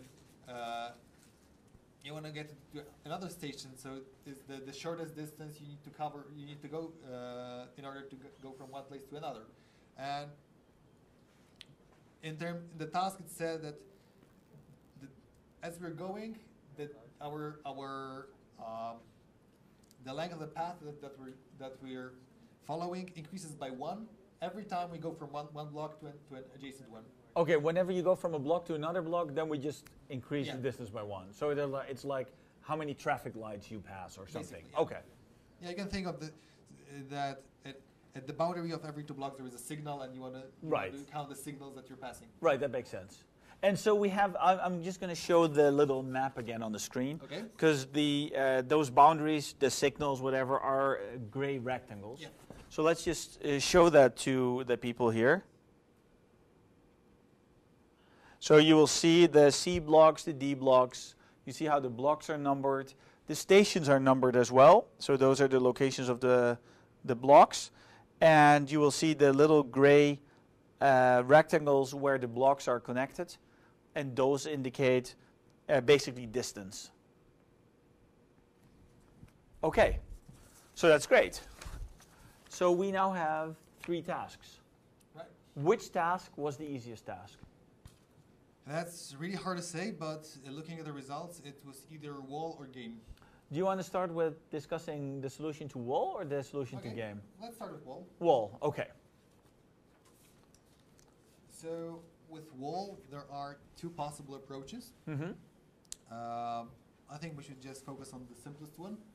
Okay. So it's kind of surprising because like if you have some experience in a task like this, and when you see task wall, you immediately start thinking, okay, this has to be some kind of segment tree. Right.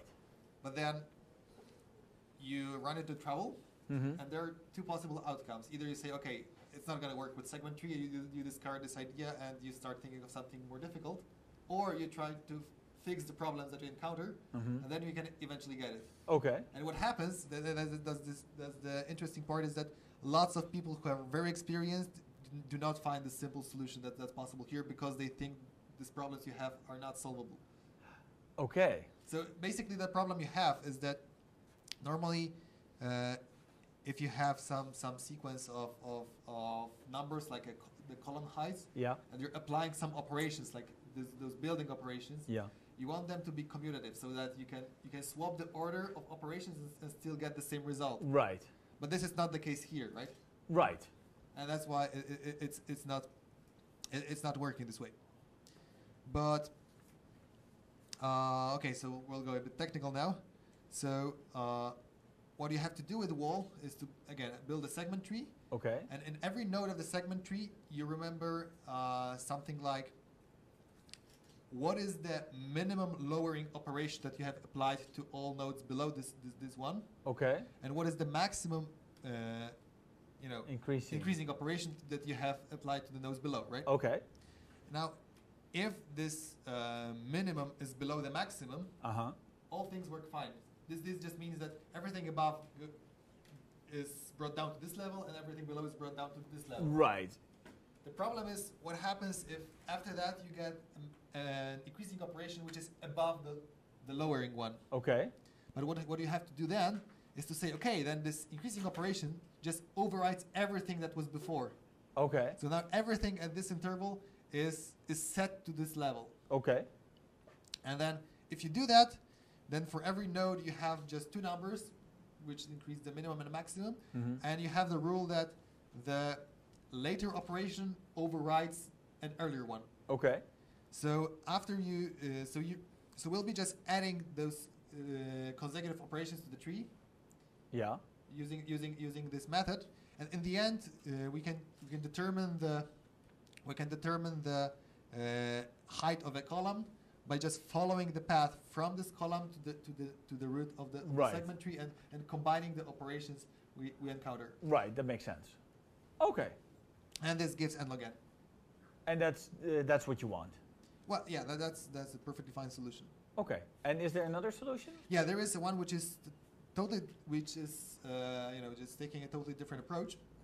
And this one goes like, we start with the leftmost column, and we'll be iterating through columns and maintaining a data structure containing the operations affecting the current column. Okay. So this is offline, right? Yeah. So so once we encounter an interval which is affected by an operation, we add it to our current data structure, and when we go out of its range, we remove it, right? Okay. And this data structure is, again, we can build some binary tree, a complete binary tree, which basically can tell you for a given starting height, if you apply all the operations which are inside the data structure, what is the outcome? Right. And yeah, I'm not going to go into details here, but this is something you can do. Once you know what the goal is, I think it's doable. Figuring out the details. Is it a lot? But it feels like a lot of fiddling with the data structure. Well, you should have one or the other, right? Right. I mean, in the end, there are two totally different approaches, but you end up writing a segment tree of one form or another. Right. That makes sense. Yeah. Okay. Well, that was Wall. Okay, let's go to game. With game. Okay, let's go through maybe 3 approaches here. Okay. And just for the viewers, game was the is the two-player game. Yeah. Where I'm trying to keep me as the computer program, I'm trying to keep you in the dark as to whether a network is connected or not. Yeah. Okay. So, what you can do, one strategy you can follow, which is pretty easy to implement, is to do something like, when I'm asking you for edges, you try to say no unless you really have to say yes, which means, so in my mind I have some edges, so some edges for which I asked and you said yes, and some possible edges, so the ones I haven't asked about. So let's say I have a graph that contains both of those. Right. Right. So when I'm asking questions, if you answer yes about an edge, if you answer yes, I do nothing. If you answer no, I delete the edge from my graph. Right. The one I have in my head. So if I'm asking you about an edge which is a bridge in this graph, so its removal would make my graph disconnected. Right. You have to answer yes. Right. Unless the network will surely be disconnected. Right. And you don't want that to happen because then you have you know. Yeah, but because then I win. Right. So you can do that, right? You can answer yes only if I'm asking about the bridge in this graph I have in my head. And you can implement that. It gives an n to the 4th solution. Well, in theory, you can make it work much faster because what I just described is a very known graph problem in which there is a graph, edges are being deleted, and I'd like to know whether the graph is connected or not. Right. But the algorithm that does it efficiently is very complicated. It's just some research paper. Okay. So we're totally not expecting contestants to do that. We just assume that that using this approach they end up with an n to the 4th solution. Okay. Then there is a dual strategy.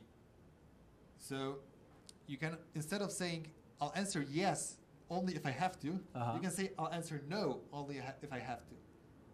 Okay, and otherwise? And otherwise you'll answer yes, right? Okay. And this does not have a simple interpretation as the previous one. But you can figure out the details by yourself. Okay. Like you try to say yes all of the time unless you know, again. But it feels like the exact complement of the previous strategy. Yeah, but the interpretation is much different. For example, if I ask you about an edge and you say yes, and if I ask you about second edge that's incident to the same vertex, you say yes, then you lost. Right. Because there are now two vertices which are connected by this two edge path, and there is a maybe edge between them. Right. So you leave this maybe edge for the very end. But you know, I know these two guys are connected, so I don't really need the answer to your question to know anything. Right. So you know, this strategy has to prevent you from answering questions like that. Okay. And it turns out that this strategy can be implemented efficiently. Okay. So although it's just a dual, for implementation it's totally different. And what happens here, as I said, the previous thing boiled down to a decremental graph problem. So we were deleting edges from a graph, and we wanted to ask about connectivity. Now we end up with an incremental graph problem. We're adding edges to the graph, and we want to know what its connectivity is. Right. And that's simple, right? This is just union find. Yes. So that's why going through the dual problem makes it easier. Okay. And there is also the third solution, and that's just total magic. This was discovered by one of beta testers, and it goes like, okay, I might get the details wrong, but it's I'll just give you the overall idea. Okay. So basically, you direct the edges towards higher numbers of vertices, and then when you ask about an edge, you increase the counter in its endpoint. Okay. So in the vertex with a higher number. Okay. And then what you do is you reply yes if the counter of vertex I is equal to I. Like, so, you know, it's just it sounds like magic. Yeah, it does. But you know, it's just a three-liner, right? There's nothing happening here. Right. It's just one array, one value per vertex. When this value gets to some level, you say yes. Otherwise, you say no. There's no code here. Okay. That's incredible. And is this the solution that you expect from one of the students? Well, we think someone will come up with that one, right? And so far? I haven't browsed the solutions, but I really think some of them must have done that because some contestants got the solution very quickly. So. Right. Okay. Yeah, with little coding, so also. Yeah. Okay. So that was game. Yeah, that was game, and let's move on to Rail. Mm-hmm. So in Rail, well, I think the difficulty is split between coming up with a solution and then implementing it, because there are some cases you have to consider. So let me remind that this is about the rails and this which has blocks of type C and type D, and the goal is to determine the locations and types of blocks of every station. Yes. Right. So, and we know the location of station 0 and its block type. Mm-hmm. So what we do now, we query the distance from station 0, the one we know all about, to all other stations, and we sort those distances in increasing order. Okay. So the first thing we know is that the closest station, let's just number the stations from 1 to n-1 now in the increasing order of distance. So station 1, right? So the closest one, it has to be immediately to the right, right, to east. Yes. And it has to have the opposite type. Right. Otherwise, we wouldn't be able to go from 0 to. Okay. Yeah. And then it turns out that we can just go through stations in increasing order, and for every station there are 3 possible cases. Either the station is behind station 2 and has the same type as station 2, so then we can just go directly to it. Or it has the opposite type, so we're gonna have to go to some station and then turn back and go to this one. Or it has the same type as station. So there are again, I got lost with the cases. So either it has the same type as the station 1, and it's on the right side of 0. Okay. So we can go directly. Or it has the opposing type, so it has the same type as station 0. Right. So then we go right and we turn back and we go to the station. Or it has the type the same as station 1, but it's on the left side of station 0. So we have to go right, we turn back, go left, turn right, and we go right again. Right. And actually we can detect which one is the case by just asking 2 queries for every station. Okay. That's possible. I mean, I don't think going into details now makes sense, but you can figure this out. So that sounds like a reasonably linear algorithm. No, well, it's n log n, because when you have a station, you'd like to know. So if we have some stations placed already, and we get a new station, what happens is that we have something like 2 possible options where it could be. So we'll say it's either this type and is between these 2 stations, or this type and is between these 2 stations. But finding the stations it is between requires some binary search. Okay. So well, that's perfect. So that's the idea of Rail.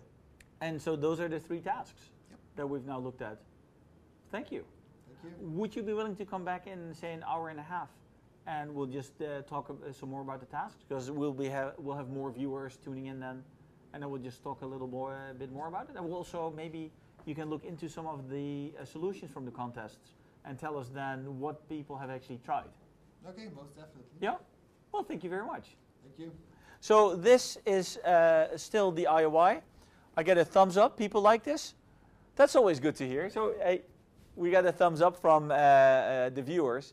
So what we're going to do is we are going to a black screen for a few seconds, and then once we're done with that, we'll just come back with some guides. We have footage from the contest hall. Can we show the footage from the contest hall? Oh, this is perfect. This is what people want to see. We're still on the air, but yes, if you're here at 1 o'clock, that would be perfect. So for our viewers at home, he has just promised to be back here at 1 o'clock. And we know what you look like, so that's perfect. We're just sitting here in a big room and just trying to make the most out of this. So let's go to the competition seating arrangements, and let's show a little bit about what's going on in the contest hall. And we know what you look like, so that's perfect. We're just sitting here in a big room and just trying to make the most out of this.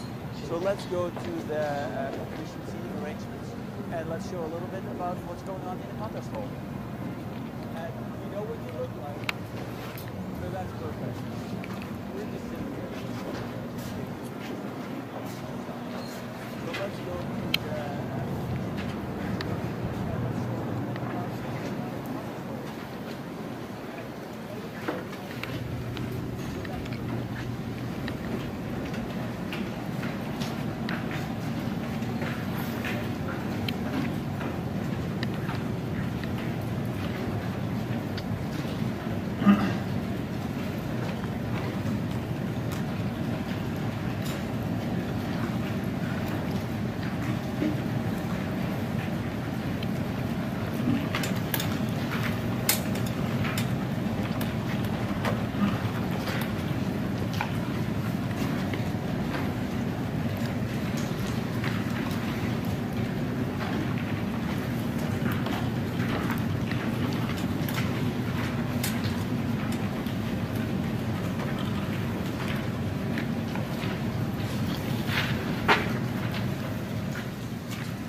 And welcome back to IOI 2014, broadcasting to you live from Taipei, here in the heart of Asia. At this point, I have with me Martins Opmanis from Latvia. Yep. Oh, Latvia. Very good. Before we begin, let me apologize for the live debugging of the scoreboard that we were doing. Some people were complaining that the font was too small. So, and it's very hard to figure out how big the font is without actually seeing it. So my apologies for that. Also, if you have not been watching the live scoreboard, you should do so. It's at live.ioi2014.org.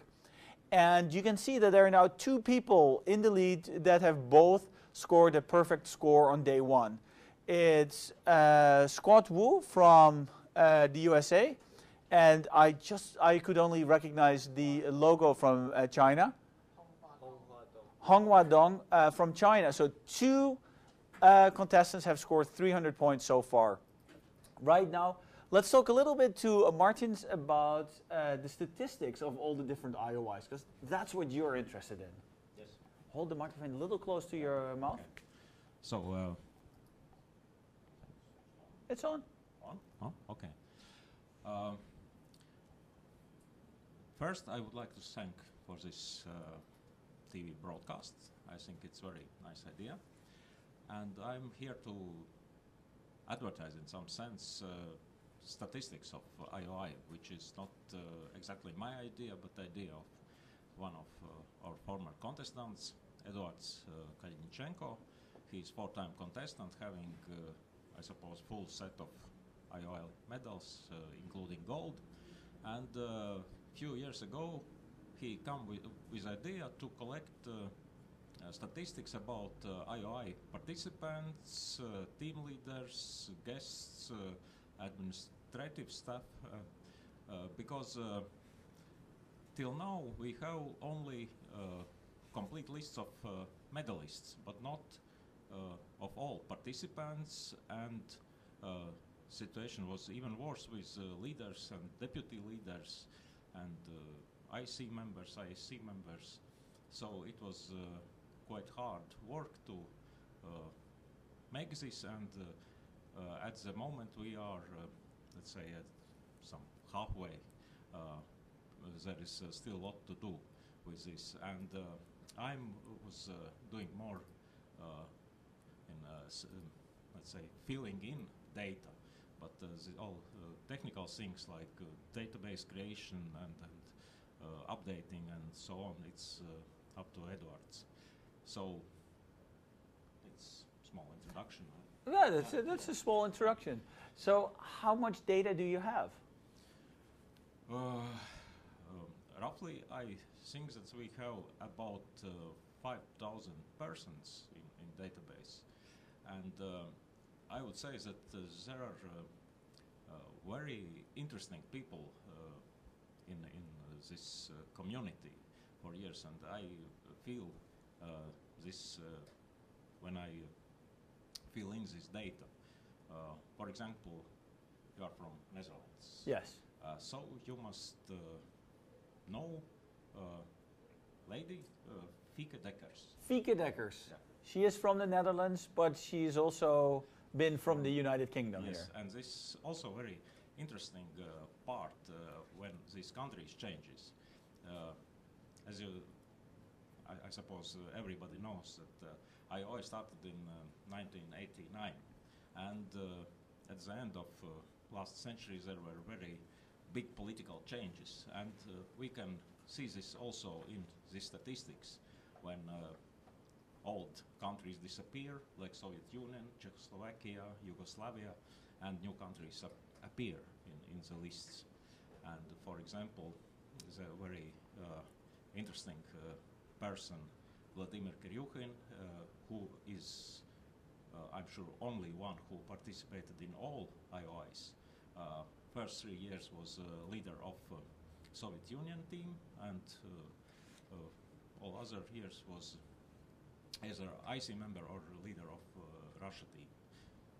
So, yeah, but let's go further with Fieke.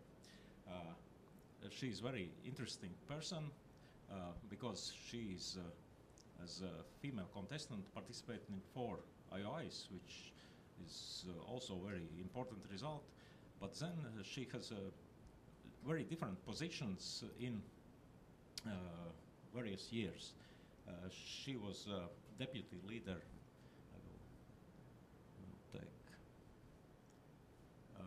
She was 2 years also deputy leader from Netherlands, and then either deputy leader or leader from United Kingdom. Right. But very interesting part was about she's proper name. There was no problem with surname, which is Dekkers, for sure. But if I try to fill in, let's say, I usually use booklets from let me just tell you. Yeah. So this is the official booklet from the 3rd IOI in Athens, and May 19 through 25 in 1991. Yes, and this is the oldest one which I have in this paper format. Theoretically, there must be for first 2 also. The booklet for very first Olympiad is available in scanned form, but for the second one I didn't catch yet, and I'm very. I would like to get this if somebody knows where it's possible to get it. Let me know. So, but if we look in the list of contestants from Netherlands, we see that there is a contestant with last name Dekkers and first name Sophia A.J. And okay, it's just one contestant. If we look in the similar booklet for Thailand 2011. Let me just show that to the people again first, just so you know. We're getting our statistics originally from the actual booklets with contestants from every year. That's very nice. Yes, because I need some source right. from it to get, and theoretically it must be online, but it's not always the case. Right. So I'm very happy that I was team leader for years and collected these booklets, and that I have. And you saved them. Yeah. So we go to United Kingdom, and we see that there is a delegation leader, Miss Fieke Dekkers. Because of surname, I can guess that it's the same person, which was named after Sophia A.J. in 1991, and now it's Fieke. But you would be guessing, because the Latvian team I saw yesterday has on their team an opmanis. Yes. And I could guess that based on the surname it would be you. Yes. But there's another opmanis on the team. Yes, it's my youngest son. It's your youngest son. So this could be her daughter and mother. Yes, and last year team leader was my eldest son. Right. So you and Lithuanians, our neighbors, also noticed that at the opening ceremony of Baltic Olympiads, they said that Latvians go out of surnames. That they are sending people with the same. Right. Okay, but let's say the solution of this Fieke thing can be found in 2000. The IOI 2000. This is Beijing. Yeah, Beijing. When the IOI was in Beijing, China. Yeah. And if you look for deputy leader for United Kingdom, there. So, yeah, it's named as Great Britain. You see Sophia Antonia Jana Dekkers. So, I think this is the a full complete name there. Solution, and but still not sure. But it's perfect. Perfect. Yeah, and so it's also filled in the statistics system. So there is said that the name is Fike, but there is also alternative name, and then he puts this full name. Okay. So this is one thing. Also, it's nice thing to have these booklets, but the problem is that information here is not always completely correct. Let's say this is again the booklet from Canada. IOI 2010 at Waterloo. Waterloo, and I simply go through and fill information, and there is mentioned team of Kyrgyzstan. It's okay. One leader. Kyrgyzstan. Yeah. That's Pavel. Pavel Pankov. Yeah. Pankov. And it's okay, but the problem is that the team, in fact, didn't participate on this IOI because of visa issues. Ah, so they're in the book as if they've participated, but they never showed up. Yes, they registered. Okay. Wait for visa, but was not granted, and so didn't came. And there were similar situation with Iranian team on IOI 2008 in Egypt, because they was granted visas at the day of opening ceremony or like this, and also didn't came. And I found out this because I saw that at this year Iranian team has no medals, which is very They unusual. always have gold medals. Yeah, They always have they gold always medals. Yes. have medals, and 1 year without medals at all. So I asked by email what was matter, and received the answer we didn't participate. So, so it's always interesting, but not so easy to get. So you really have to think about it. It's not just as easy as copying the information. You talk to people, you find out what the actual I'm situation actually is. doing this, and they are very interesting. So I get rules how I think Singaporean names are written, and the order of words, and things. It's very interesting. So you're live on the air now. So the first request I heard from you is you want the books from the first 2 years. Yes, also there are gaps in this information. 1997 till 1999, it's South Africa, Portugal, and Turkey, and then from 2001 till 2003, it's Finland, South Korea, and USA. So anyone that has participated there and has information and has the participant lists, please send them to Martin so he can use that. So 97, 98, 99, and 2001, 2002, 2003. If you've been to that IOI and you still have your booklet at home, or you still have a list of participants, or the results, or the scores, please, anything, send it to Martins so he can finish it up in the statistics system. So we have a complete list of all of our community. Yeah, and my email address can be found on IOI website. I'm also webmaster of website. So. And you're an IC member. Also, yes. So if you would like, you will find me. Thank you. Is there anything else you'd like to talk about here? Maybe not now. Maybe not now. Then we'll go to another movie. I think we now have footage of the second floor of the contest hall. So get ready to just look around and see if you recognize your friends, classmates, siblings, children, whoever it is that you know and why you are watching this live stream. I am looking at my producer guy, and I just have to keep on talking, which I'm reasonably okay with. Let's cut to the movie now. Siblings, children, whoever it is that you know and why you are watching this live stream. I am looking at my producer guy, and I just have to keep on talking. Let's cut to the movie now. Siblings, children, whoever it is that you know and why you are watching this live stream. I am looking at my producer guy.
And welcome back to the live broadcast of IOI 2014, brought to you from Taipei, the heart of Asia.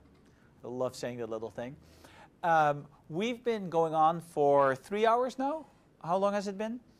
And the contest is running really, really well as far as we hear in this room. There are 2 students so far, 2 contestants that have a perfect score on day 1. So they're in shared first place. So that's very exciting. If you want to know more about the scores, just go to www.ioi2014.org, or you can go straight to live.ioi2014.org. We've just discussed a little bit with Martin Opmanis about the statistics and what he tries to do. And right now we have another guide with us who will tell us a little bit about what he does as a guide and what is going on for him. So tell me, what is your name? My name is Ray Zhang, Ray. Ray? Yeah, Ray. And what is your Chinese name? My Chinese name is Zhang Cheng Rui. Zhang Cheng Rui? Yeah. And did you pick Ray yourself, or did your parents pick your English name? My parents. They picked the English name? Yeah. Okay. And what is your function here at the IOI? I have to guide the students. I guide Chinese students, from China. Okay. Yeah. And I have to guide them, and I have to take them to hotel and guide them to desk it, and guide them to the competition, and maybe in free time I have to guide them to somewhere else, to take them to one-on-one or somewhere to play. Oh, cool. Yeah. Are you excited that one of the Chinese kids has a full score and is in first place? Yeah, I'm excited. Yeah. Yeah? Yeah. And you know who it is? His first name is Wu, I remember. It was Dong? Dong. Oh, last name, sorry. Yeah. Wu. Yeah. It's the order of the names always confuses us. Yeah. It's always the same. So, the Chinese team, I'm very interested. Are they very, very focused on this competition, or are they just very laid back and just whatever? I think they look easy, not very. They're not very focused on. Yeah, I think they have a easy attitude. I think an easy attitude. Yeah. Oh, that's good. And are they hanging out with the other teams as well? Yes. So they just. They even have a card. That shows their name. Okay. Yeah. Every the 4 members, each member has their cards, and they send it, to maybe the USA contestant or whatever. Yeah. Okay. Yeah. Well, that's nice. Yeah. So when did the Chinese team arrive? When did they arrive? In July. I forgot. 14 or. Oh, earlier. 14, 15, 16. I forgot. Well, I don't know. Given that it's the what is it today? Did they arrive on Saturday or Sunday? Oh, Sunday. On Sunday, so yeah, together Sunday. with all the other teams. Yeah. And for them, it's not much of a flight. It's very close by for them. Yeah. Are there direct flights between Taipei and China? Taipei, yeah, from Beijing to. Okay. Taipei, yeah. So that's very easy for them. Yeah. Yeah, I flew in from Holland. It was 12 and a half hours on the airplane. Oh. So, are you going along with the students to the all the excursions? Yes, sure. And have you been to those venues before? Have you been to the amusement park that we're going to? Yeah. Is it a nice amusement park? Yes, not bad. What do you like best about it? What? Why do you like it so much?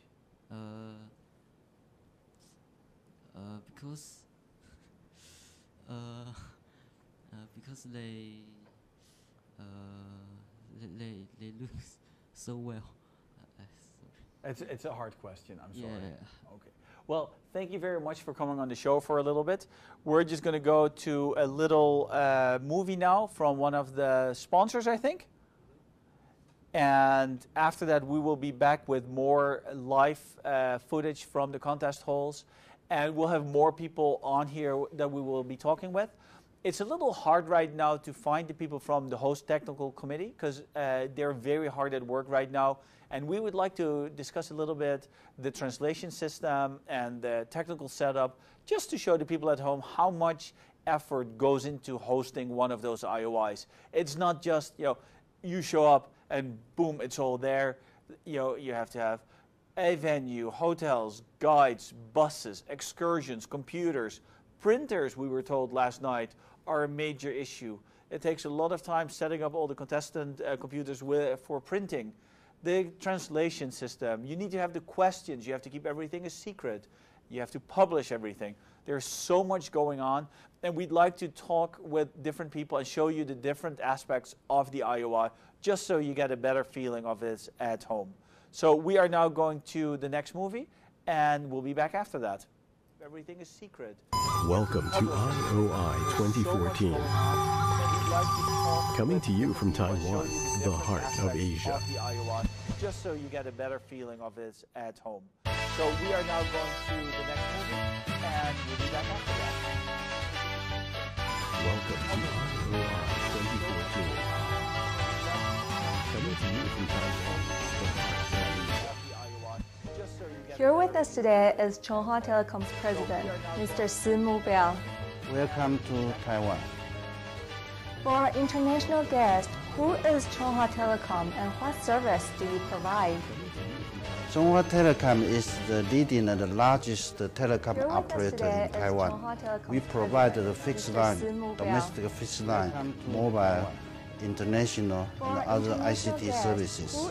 Our goal is to transform our company to become a full-service digital convergence company. What are the services Chunghwa Telecom provides for IOI 2014?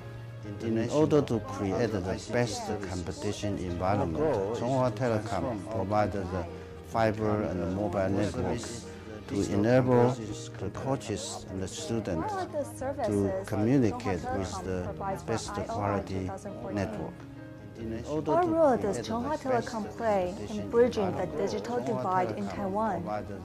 Chunghwa Telecom is committed to bridge the digital divide and create the digital opportunities.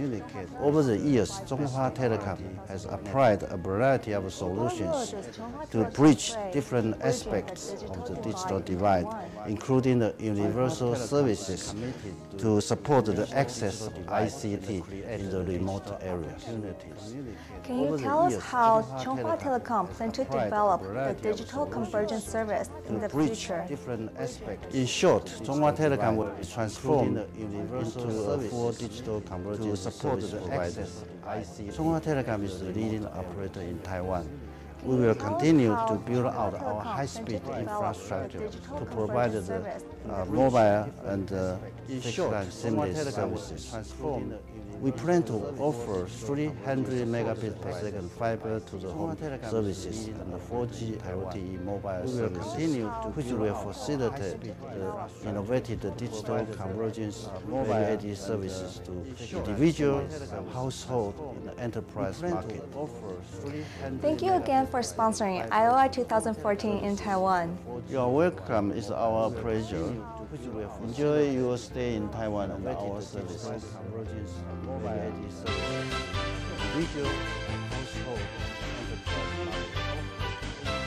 you again for sponsoring IOI 2014 in Taiwan.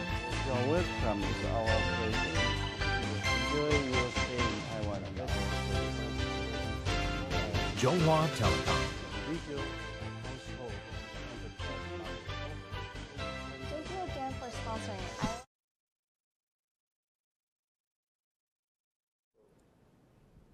Okay, and we're back here at IOI 2015, broadcasting to you live from Taipei, the heart of Asia. And right now I am in the conference building where the actual contest is being held behind those walls there. And as you know, there are two people that have scored a full score so far. One from the USA, one from China. This is very exciting news. And one of the people that makes it all possible is LJ. Not just me, a lot of people. A lot of people. Yeah.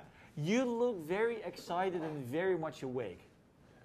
Did you sleep at all last night? No. Did you sleep the night before? 2 hours. 2 hours. Yeah. And the night before that? Maybe 3 hours. Oh, so there's a pattern. Yeah, it's going down. It's a warm-up. Oh boy, that's a long week for you. Yeah. And what are you working on? Many things. It's endless.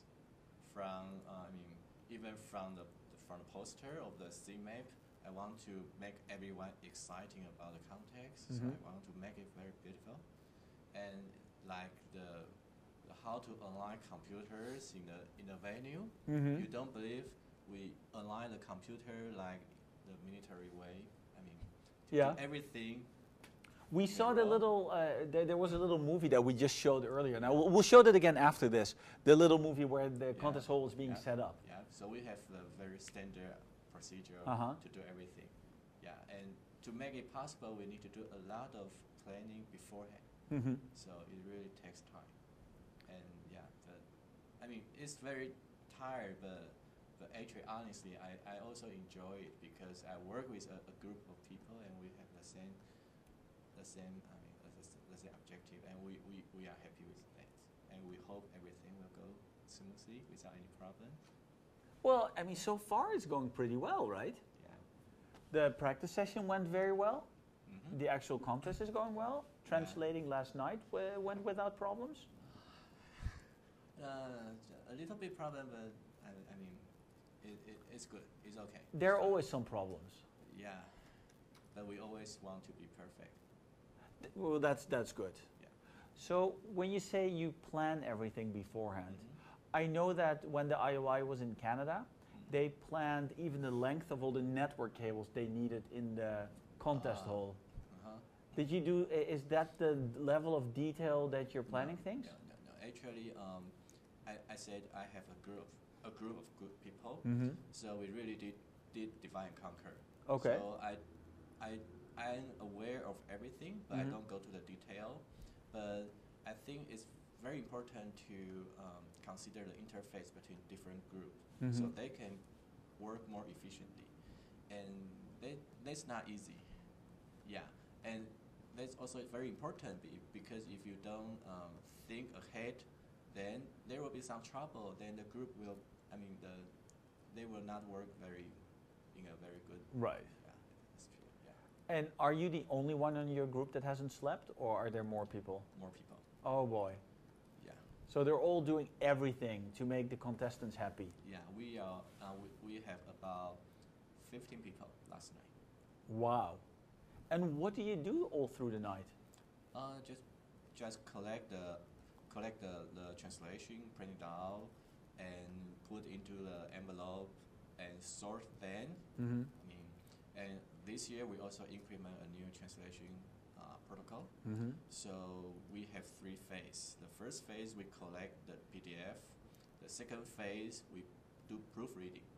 The third phase we do the page printing. So this phase, this new protocol can guarantee the data, the electronic file is exactly the same as the printout. Okay. Yeah. So and I think this is very important, and we provide the flow chart.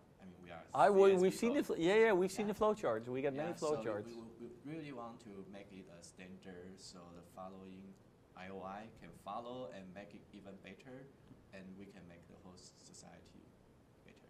That's good. Yeah. And you are a professor in the university? Yeah, kind of. What is a kind of professor? Actually, I'm a research fellow in Academia Sinica, which is not a university, but it's the research institute. Okay. And I also teach in National Taiwan Normal University. That's why I'm in IOI. Okay. Yeah.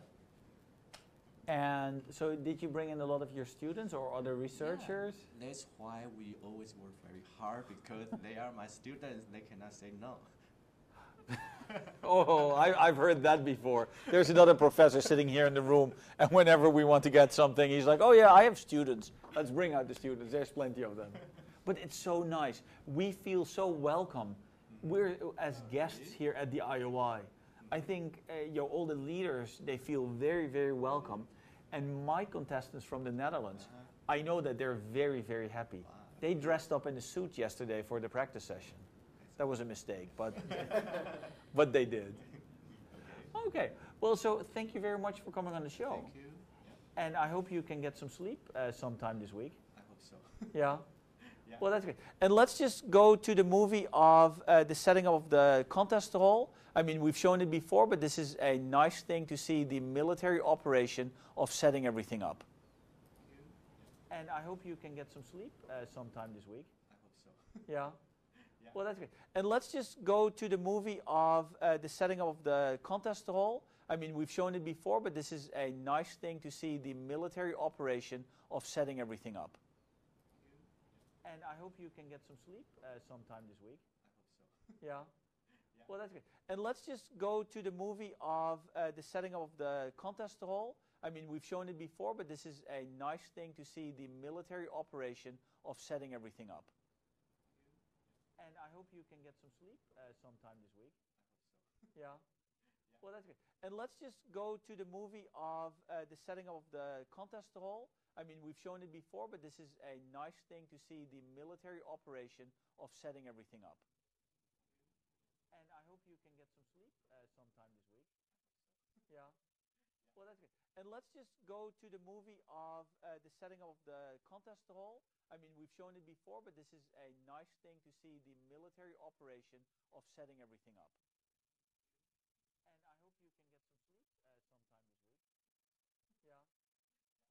And let's just go to the movie of the setting up of the contest hall. I mean, we've shown it before, but this is a nice thing to see the military operation of setting everything up.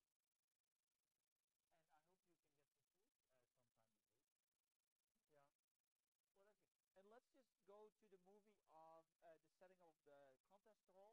I mean, we've shown it before, but this is a nice thing to see the military operation of setting everything up.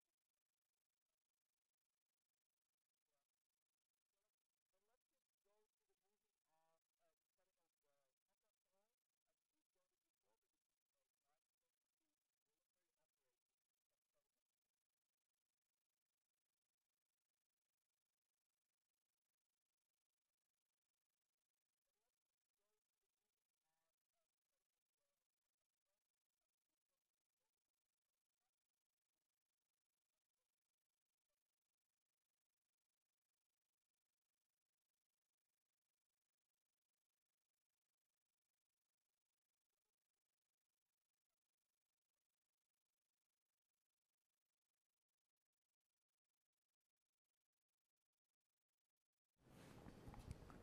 And we're back on the air at the IOI 2014. I'm going so fast. You're just too tired. Yeah, I'm too tired. I mean, they're busy days here. We've just spoken with LJ, who runs basically all the technical stuff. And you saw him, he was almost falling asleep. Yeah. He was falling asleep while he was talking, like... He was dozing off. But well, he told us he hadn't slept last night, 2 hours the night before. They work really hard. They do work hard. They do. What is your function here? My function is to guide my boys. Like, from my country, I guide the Spanish team. Oh, so you speak Spanish? I used to think that I speak a little, but after I meet them, I'm like, oh, I don't know Spanish at all. So I speak English right now. Okay. Are they a fun country to hang out with? They're a really fun country. Like, all the boys there are very interesting. Like, they have their own personality that entertains me a lot. Because one of them, he's like all in computer science, and when we were walking, he's like walking with, like, he was thinking. I was like, hey, what are you doing? I'm thinking of a math problem. Oh, so you think of a math problem while you're walking? Yeah, all the time. Okay, I'll stay. Like, I'll leave you like that. And then the other one, he's like, he walked for 5 minutes. We were in Taipei Zoo, and he walked for 5 minutes. I'm like, oh, come on, are you tired already? Yeah, I can't walk anymore. I can't walk. Come on, I'm still so energetic. I know, but I can't walk. I want to sit down. I don't want to see animals. And then so that's him. And the others are like sometimes energetic, but sometimes sleepy. And they like to eat. And they eat so slow. Like Well, they have to taste it. like extremely slow. Like so slow. And I have to adjust that. And you just sit there and you watch. Yeah, You're finished with your food. You know, every meal I sat beside them and I watch them eat. Because, you know, I'm a Taiwanese and I eat fast. To them. No, not, well, I eat it in a normal speed, but they eat so extremely slow. They like, I'm still hungry and they get a dish after a dish and I have to be like waiting there. Are you guys ready to go? No, I'm not full yet. Seriously? Yes. Oh, wow. But they're all very funny and they're all very smart. Are you following their scores a little bit? Yeah, I just saw it. And what are they doing right now? I think they're doing okay because they're all kind of nervous. Because this morning I was talking to them and they're like, I'm so nervous, I'm having a stomach ache. But also they were falling asleep while they were waiting outside. They're still falling asleep. Yes. They've been here for 2 And days. they've slept for 10 hours last night because I told them to sleep early. But then this morning we were waiting outside the hall to enter. And then they were sitting on the floor and they were falling asleep. Oh, this I was poor like, kids. why are you falling asleep? I don't know, I'm so tired. But you slept for 10 hours last night. I know, but I'm so tired. And then when I took them into the hall, I said, okay, all you need to do is not to fall asleep. And then you'll do good. But they're scoring points. They're submitting a solution, so that's all perfect. They're doing good, yeah. And so you will go with them to the excursion tomorrow? Yeah, I will. And what is the best part about the excursion? Tell us a little bit about what we're going to do tomorrow. A sneak peek? A little sneak peek. Tell us. For the people at home, just to make them jealous.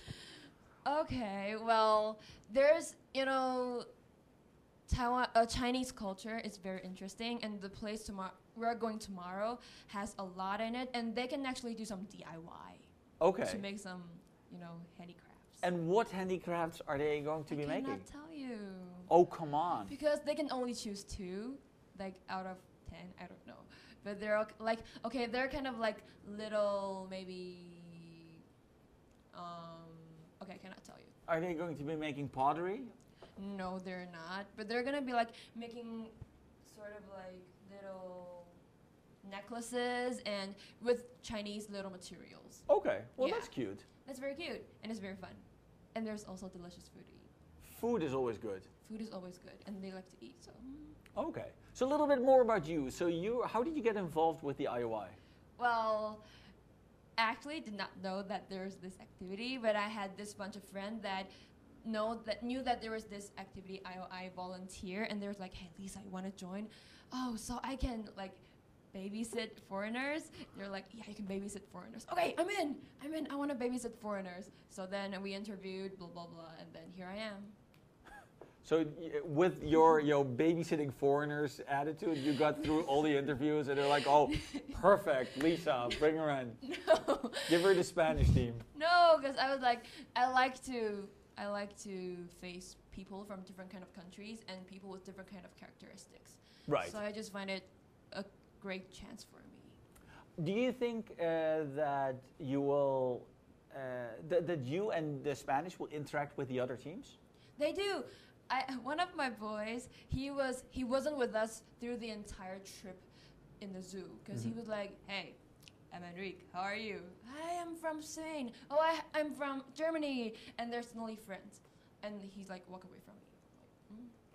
Well, that's one of the goals of the IOI. Yeah, is to foster international always friendships. making friends. So that's good. It's very good, and I've also made friends from other countries because I'm a student guide, and my responsibility is to make them comfortable. And when another student guide has to leave for a while, I'll take care of her country or his country. So suddenly, hi, I'm Lisa. I'm a student guide from Spain, and we start chatting. So oh, well, that's good. yeah, it's easily friend making. And you're learning all the names. Yeah. You're learning their habits. But their names are like so hard to pronounce in different languages. We'll try it. I can't even pronounce mine because in Spanish, like for example, one of mine is called Enrique. And one of mine is called, it's supposed to be pronounced as sort of Gerard, but it's like Gerard in Spanish. Okay. And I can only do Gerard. And they're like, it's not Gerard, it's Gerard. I'm like, okay, Gerard. Like, I can't do it. So they're laughing at you. Yeah, like, I thought that you speak Spanish. I do, but, you know, Gerard can't do it. Oh, well. They've been laughing at me since I met them. Oh, that's so sad. So mean. Only 5 more days. Yeah, but actually I want it to be longer because it's so much fun. You'll miss them when they're gone. I'm gonna cry. Oh. Oh my God, don't go. Don't But go. IOIs are fun. I mean, IOIs are great. Yeah, Thanks. it's really fun.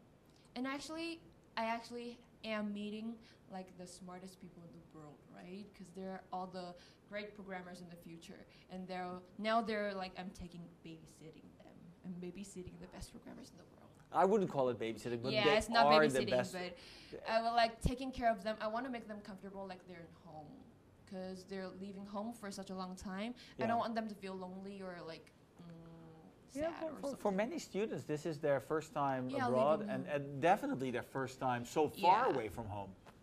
I mean, my students have never been outside of Europe.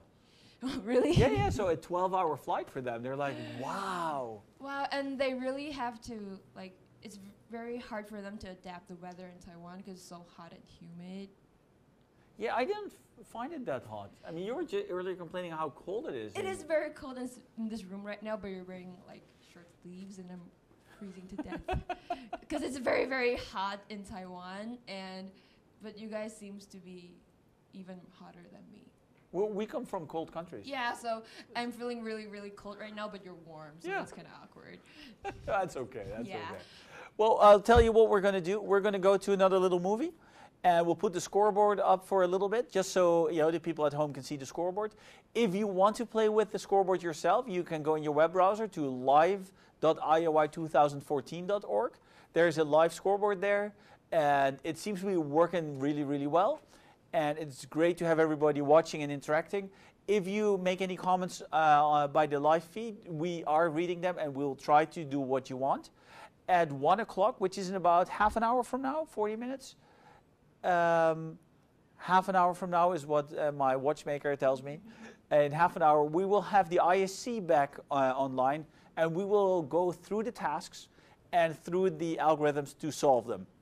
So right now, IOI2014.org. Watch the live scoreboard yourself. You will see that there are 2 people already that have a perfect score on day 1. USA and China. So those are very, very good scores. Scott Wu from the US scored his full score 2 hours into the contest already. So we're not even at the halfway point of day 1, and he had 300 points. Absolutely brilliant. Very exciting competition. Nothing is going wrong so far. It's just wonderful to be here. Let's go to a little movie, and then we'll be right back. Already. So we're not even at the halfway point. Of Zen Garden Putting Green. This store knows how to handle a Saturday crowd. Very exciting competition. Nothing is going wrong so far. The parking lot helps by letting us know who's coming. Let's go to The carts keep everyone on the right track. The power tools introduce themselves. All the bits and bulbs keep themselves stocked. And the doors even handle the checkout, so we can work on that thing that's stuck in the thing. Today, Cisco is connecting the Internet of Everything, so everyone goes home happy. 今天很荣幸邀请到 Cisco 台湾 Country Manager Frank。大家好，我是 Frank， 台湾思科的总经理。Welcome to 台湾，希望大家有一个好的成绩。感谢 Cisco 赞助这次竞赛所需的网络设备。您可否谈谈 Cisco 与其他科技公司之间的差异？邀请到 Cisco 台湾。思科是非常专注在科技创新的公司，我们每一年花超过59亿美金在做研究发展。全球有超过13000个专利。我们觉得创新是我们主要的工作项目，所以你可以看到思科在过去25年的竞争里面，都专注在科技的创新。我们期待我们在科技的创新能够引领整个社会的变革。我们期待以思科的创新来改变人们生活、工作、学习跟娱乐的方式。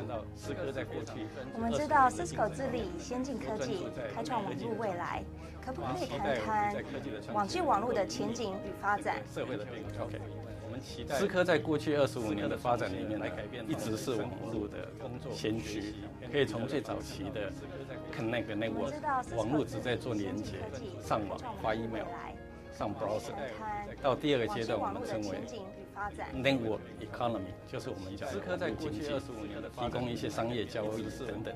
到现在第三个进程，网络的工作在于提供人们做一些社群、social security、big data 等等的一些infrastructure。第二个阶段，那在未来的发展，思科觉得接下来的网络发展将是 Internet of Everything， 我们称为 Internet of Everything 指的是第三个进程，万物互联。也就是说，我们期待未来的世界上面，人跟人、人跟数据、人跟事物以及人跟机器的连接，在未来的发展全部会串联在一起。接下来的网络，所以思科觉得未来的世界里面将是非常多元，而且会提供非常多的机会，让企业能够有机会做创新。我们觉得在未来的世界 IOI 的世界里面呢，大概会有超过19兆美金的商机。主要的发展在于私部门，大概我们觉得会有14.4兆，在公部门大概会有大概4.6兆，非常多的机会，那这个机会最主要来源是在改善人们的IOI 的世界，提供譬如像智慧城市的这些服务，让整个社会能够更便利，然后更能够走向欣欣向荣的一个很重要的一个进程。Cisco 身为科技业的领导品牌，在教育上的投入是有目共睹的。请问这背后的理念是什么？我刚才提到，就是说，其实思科最重要的愿景是在改变人们工作、生活、娱乐跟学习的方式。教育是在改变人们生活非常重要的基石。我们的执行长 John Chamber 也提到，其实网络跟教育是生命上很重要的一个基石。所以思科投入在网络教育上不遗余力。我们希望透过科技的方法来改变人们学习的方式。教育是，就是说在教育上，我们成立了思科网络学会。这个协会，我们大概培训了超过100万的这个年轻的学子。在台湾，我们也大概培训了超过13000人。那这个部分也代表思科在学术教育上面的投入。那我们也希望能够秉持的来成长于社会，然后能够贡献于社会。这是思科最重要的一个契机，也是我们在追求的一个很重要的愿景。可以再多谈一下 Cisco 网络学会吗？思科网络学会是思科结合网络科技所创造出来的一个教育平台。那这个平台呢，我们把思科很多的科技在网络科技上的这一些学习所需要的这些知识架构在网络平台上面。那我们希望透过这样子的网络平台，能够让学生能够有学用合一的机会。那我们在台湾呢，我们每一年大概有1万多名学生来参加这样子的一个教育。我们在过去这几年，我们已经累计超过10万名学生参加过这样子的网络透过这样子的网络平台。全台湾的大专院校有差不多90所的学校都是我们网络学院的台湾呢，我们每一年会员。那我们也希望能够秉持这样子的一个能力，不断的把创新的科技架构在网络平台上，让年轻的学子能够有机会来学习。最后，可不可以谈谈透过赞助国际资讯奥林匹亚竞赛，您希望对未来产生一个什么样的影响？国际资讯奥林匹亚是世界上很重要的一个竞赛之一。那思科希望能够透过赞助这个竞赛的这些网络设备，以及提供一些参访，能让全世界最顶尖的这些学生们能够有机会做文化、国际资讯技术的交流。那充分的让这个全球的趋势能够彼此做一些分享，那这是思科最主要希望达到的一些目标。再次感谢 Cisco 赞助第26届国际资讯奥林匹亚竞赛。 Today, my ambulance knew all about a bike accident just by talking to a helmet.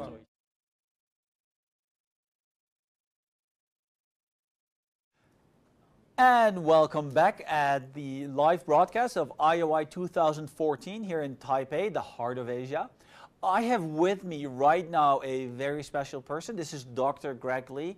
He is in charge of everything. He is the big boss, right? We had your daughter on the show earlier, and she said you're the big boss. Well, that's not what she said at home. That's, at least I'm the big boss here. Hold the microphone a little closer to your mouth. Sure. At least you're the big boss here. For the next 7 days. For the next 7 days. Yes. How are you enjoying the IOI so far? Oh, I think it's a very different view, a different side of the IOI. In the past, I participated as leaders, and so I have to go through the translation. And this year, I just walk around and look at other people and say, doing a good job. So I actually got to bed at about 2 a.m. last night. So you got some sleep? I got some sleep last night. That's better than the 5 a.m. that we used to have to stay up. Well, in all fairness, even the translations, it went so smoothly last night. I was in bed by 1 o'clock. Oh my goodness! Whereas usually it's I know 5 o'clock, 6 o'clock. I think the HSC are not doing a very good job. They're making it too easy for those leaders. They are making it too easy. Yeah. So what are the things do you run into running the IOI, hosting it from so far up? What are the issues that you look at? I think logistic issues. There are so many different details need to be tied up. For example, getting everyone's flight schedule so we can arrange the airport pickup. That's a very difficult challenge. Yeah. Getting everybody's flight plan in. And then once everyone is in, there are some special needs that we weren't aware of until they have arrived. So, but I think my staff are doing a good job resolving all the different issues. Everyone's got their room. I think they are happy with their room, with their hotels. And some guests are on excursions, and I heard some good feedback from those excursions. So I think everything is going well right now. Well, that's nice. That's good to hear. And that's also what we're hearing. Yes. We don't hear any complaints. Everybody so far seems to be happy. Oh, that's good. Well, Because that's there aren't good. there was one complaint. Yes. There's this steamer outside of the hotel. There's this thing that the steam comes out of. And we were thinking, could you turn off the humidifier so that the temperature outside can go down a little bit? Let me call the mayor. Call the and mayor. see. Oh, actually, there's going to be a mayor's dinner tonight. So I'll talk to him personally, and maybe he can turn it down. Turn it down little bit. just a little bit. Yeah, Just okay. a little cooler We'll try to outside. do that. We'll But- try to do but that the- for tomorrow. And we Okay. started on the dot today. Yeah, that's what I heard. I called at 9:05, and they say it started. Wow. Yeah, because I think that's a first in the last few years. We haven't started on time. I don't recall it ever starting on time. I mean, it usually starts 10 minutes late, 15 minutes late, but I think today it started on the dot. Okay, that's good to hear. But you had the students here at 8.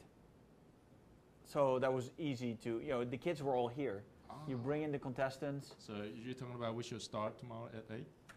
No, I don't think we should start at 8, because everybody has to get up even earlier. Okay. No, 9 o'clock is fine. Okay, that's good. And so are you following the scoreboard a little bit? Actually, I don't have a chance to do so. I've been running around between different venues. I've been to the contest side. I've been to the IOI conference. There's a conference going on. And also there's a local computer science teachers conference running at the same time. So I've been running around between those three venues. So yeah, I've been looking at the scoreboard, make sure the contestants are solving those problems. I think last time I checked, at least 2 students, at least 2 contestants, has already solved all 3 tasks. 2 hours into the contest, Scott Wood from the USA solved all 3 tasks. That's after 2 hours. Okay. So I don't know what he has been doing for the past 3 hours. I don't know. What are the HSC doing? What are the ISCs doing? How come the tests are so short? Well, It's so easy this year. Well, they're the only 2. Oh, the only 2. So they're just really good. Okay. They're just maybe that's really, really good students. Well, that's good. So what are we going to do if there are 2 perfect scores at the end? That should not be the case. The tasks on day 2 are usually a little harder. And they usually have some task in there where there's a more gliding scale with the scores. Okay. Just to spread out the pack good. a little bit. Okay. And if they're 2 perfect scores, then we'll just have 2 winners. Then they have to split the IOI trophy then. Yeah. You just cut it in it? half. And Okay. that sounds like the way to do it. Okay. I like I'm your all thinking. for it. I'm I all like for your it. thinking. But I'm hoping we'll get a single Yeah, winner. sure. I mean, it's best if we just have one winner. Of course. And that's the goal at the IOI, is to just rank the students. Yes. And we don't want to have students with 0 points, because we don't like that. Right. But we don't want to have too many students with a perfect score. Exactly. Because we just like in normal ranking. And Exactly. If you know exactly where you are in the pack, that's just the way to do it. Yeah, and with the live scoreboard, everyone actually around the world can follow your country's contestants' progress, right? Yeah, I feel bad for the people in the Americas because they're going to bed now, time zone wise. So they have to stay up really late to watch the end of the contest. Okay. Whereas in Europe, they're waking up now. And so at breakfast, they can just watch the scoreboard and be like, oh, yes. Okay. Or be a little disappointed. Or maybe in America, they can take the whole show and then do not get online and then just start watching this show. Fox News. Yeah. I like that. I like your thinking. So let's see, what are we going to do next? I'm looking at my producer. He probably has some movie lined up for us to see. This is still IOI 2014 in Taipei, and we're in Taiwan. We're very happy to be here. Everything is running really, really smooth. This is Dr. Greg Lee. He's the boss in charge of everything, and we're just saying, thank you so very much for everything you're doing for us. Well, thank you for doing the live broadcast. Thank you. You're welcome. So let's go to the little movie. Really smooth. This is Dr. Greg Lee. He's the boss in charge of everything.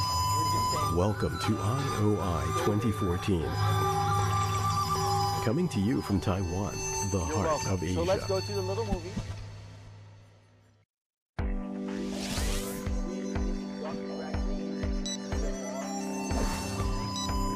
Welcome to IOI 2014. Coming to you from Taiwan.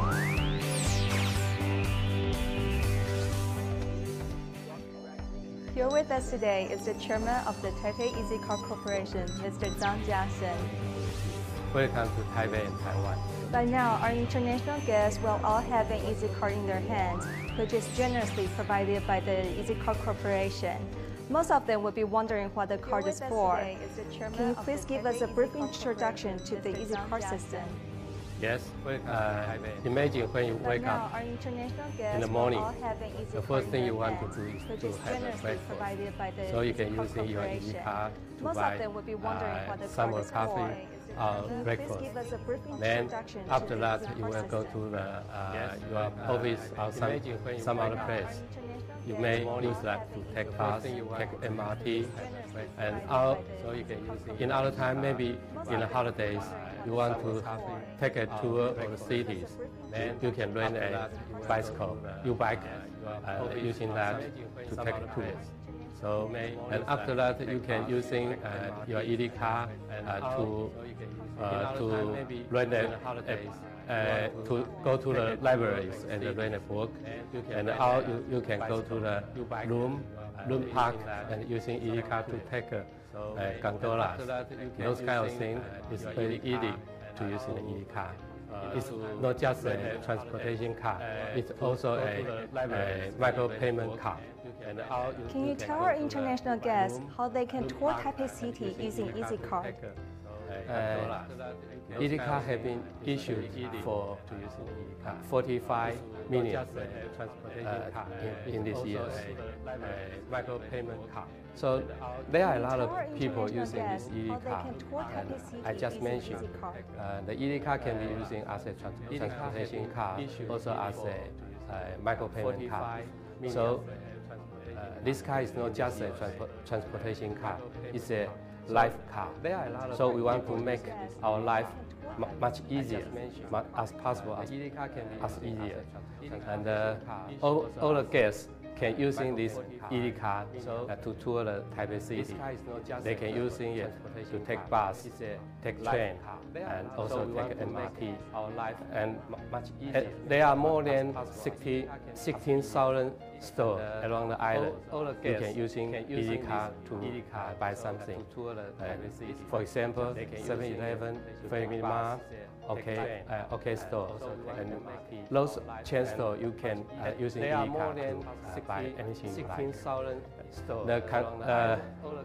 There are also other things you can using ED card to do. Is you can using ED card to rent a bicycle, U-bike, and using this U-bike to tour the city. I think those kind of things is very easier to using EasyCard. Our participants are from 80 different countries. The next time when they're visiting Taiwan with their friends, where can they purchase an EasyCard? And what ID do they need to bring with them? You don't have to prepare any IDs. The EasyCard is Participants are from 80 different countries. unregistered The card. next time when they're So visiting anyone Taiwan can with buy their the friends, EasyCard. where can they You can buy it purchase in the an convenience EasyCard? store. And or what you ID do they you need to can bring buy it with them?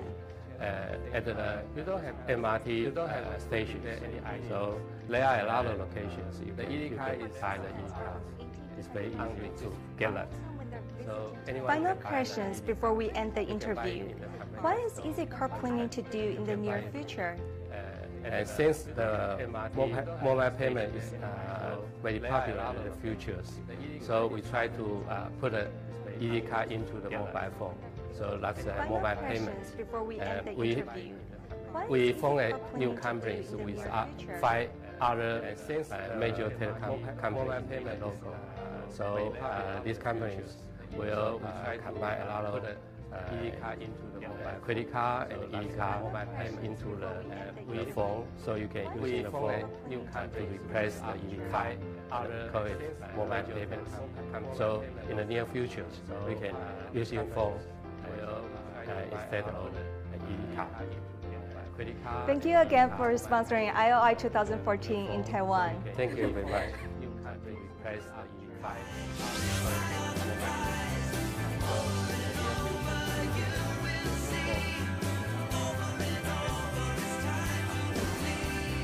Thank you again for sponsoring IOI 2014 in Taiwan. Thank you very much.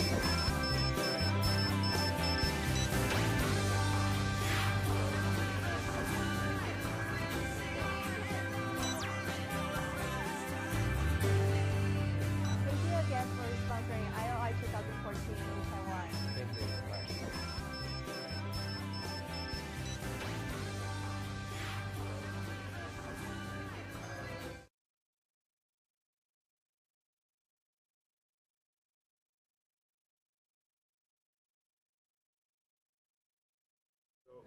And we're back at the IOI 2014 here in Taipei, in Taiwan, live from the heart of Asia.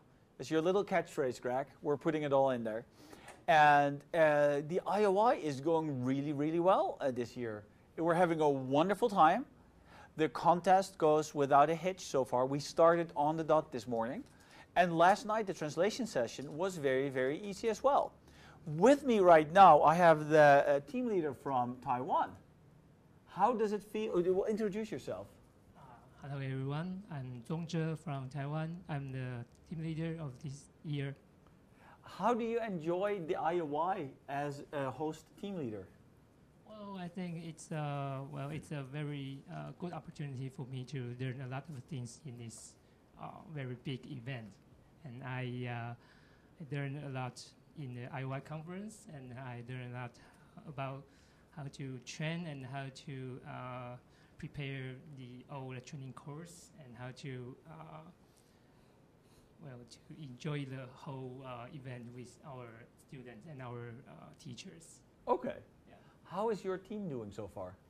Well, actually, I just checked their score. I think their scores are not bad, but I really expect that they can do better in the remaining 1 hour. Okay. Well, they're upper 170s to up to 200. Are those? We've put them up on the screen, but it's a little too small for me to read. And so, tell me a little bit about your 4 contestants. Well, I think they are very creative, and they are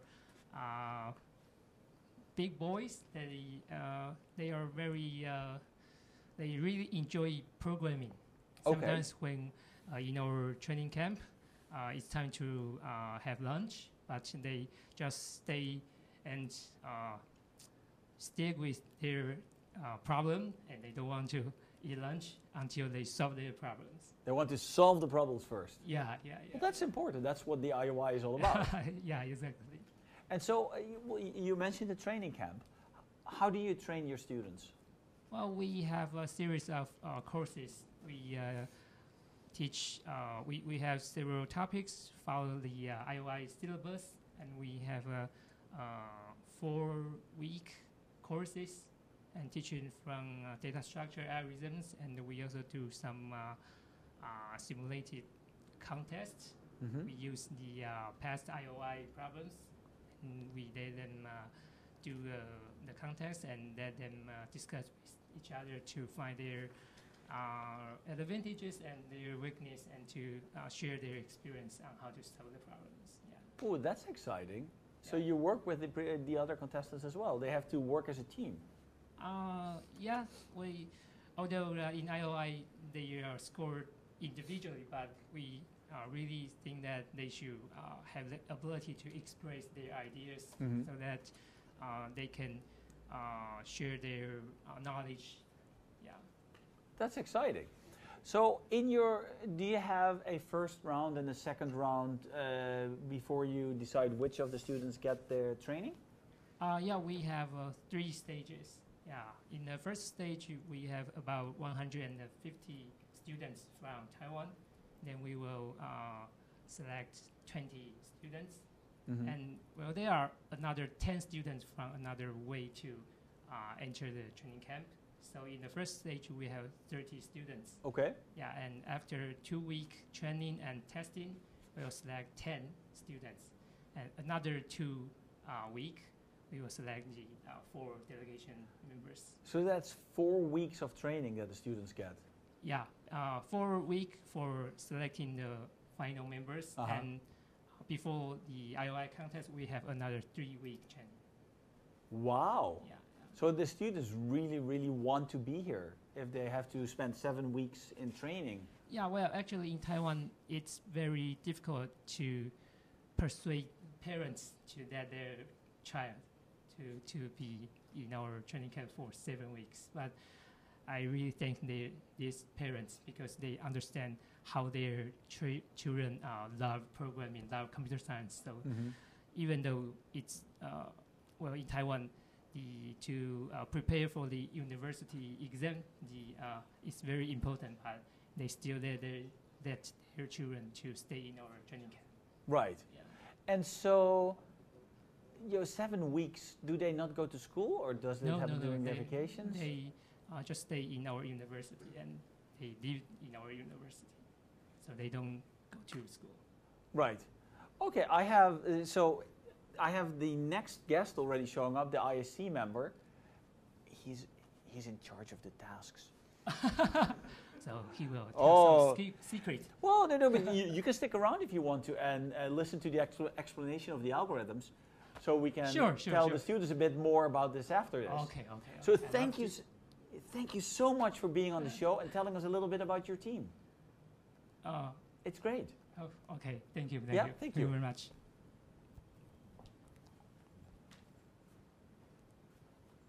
Welcome back. Hi. Right on the dot. I'm very impressed. I'm afraid that's a coincidence. We just finished an ISC meeting. Okay. Anything important that was discussed at the ISC? Well, so I'm not sure I'm allowed to talk about all the things that we were discussing, because okay. there were some future plans. But also, this was like the discussion, which was interrupted by clarification requests arriving. Oh, there are still students asking for clarification requests? Yes, because this year we've changed the regulations, so students can ask about them all the time. But usually there are just some minor things, like, there was a layout problem in one of the tasks, so we had to improve some layout so that something got clear. Okay. Or, well, and others were basically, we usually answer, well, this is answer to the task description. Right. Or, please clarify your clarification request. And tell us what you want to know. Yeah, I mean, this also happens. Right. Yeah, just so for the viewers at home, so we're at the IOI 2014 here in Taipei. It's a computer programming competition that consists of 2 days, 5 hours each. Today is the first day. We're 4 hours into the competition right now. 2 students have scored a full score so far. And the way this works is, last night the tasks were handed out to the team leaders. They translated the tasks into the native languages of the students. Those were handed out this morning. Every student got a paper printout of the task in their own language, plus the original English text. And during those 5 hours, if they have issues with the tasks or any questions about it, they can send a clarification request. If they send it in English, it goes straight to the ISC. If they send it in their own language, which is allowed, the team leader gets a notification on his phone or tablet, and he will translate the request into English. The ISC will then respond to the request, and as far as I know, usually the answer is, read the task description again, right? Because most of the tasks are supposed to be self-explanatory.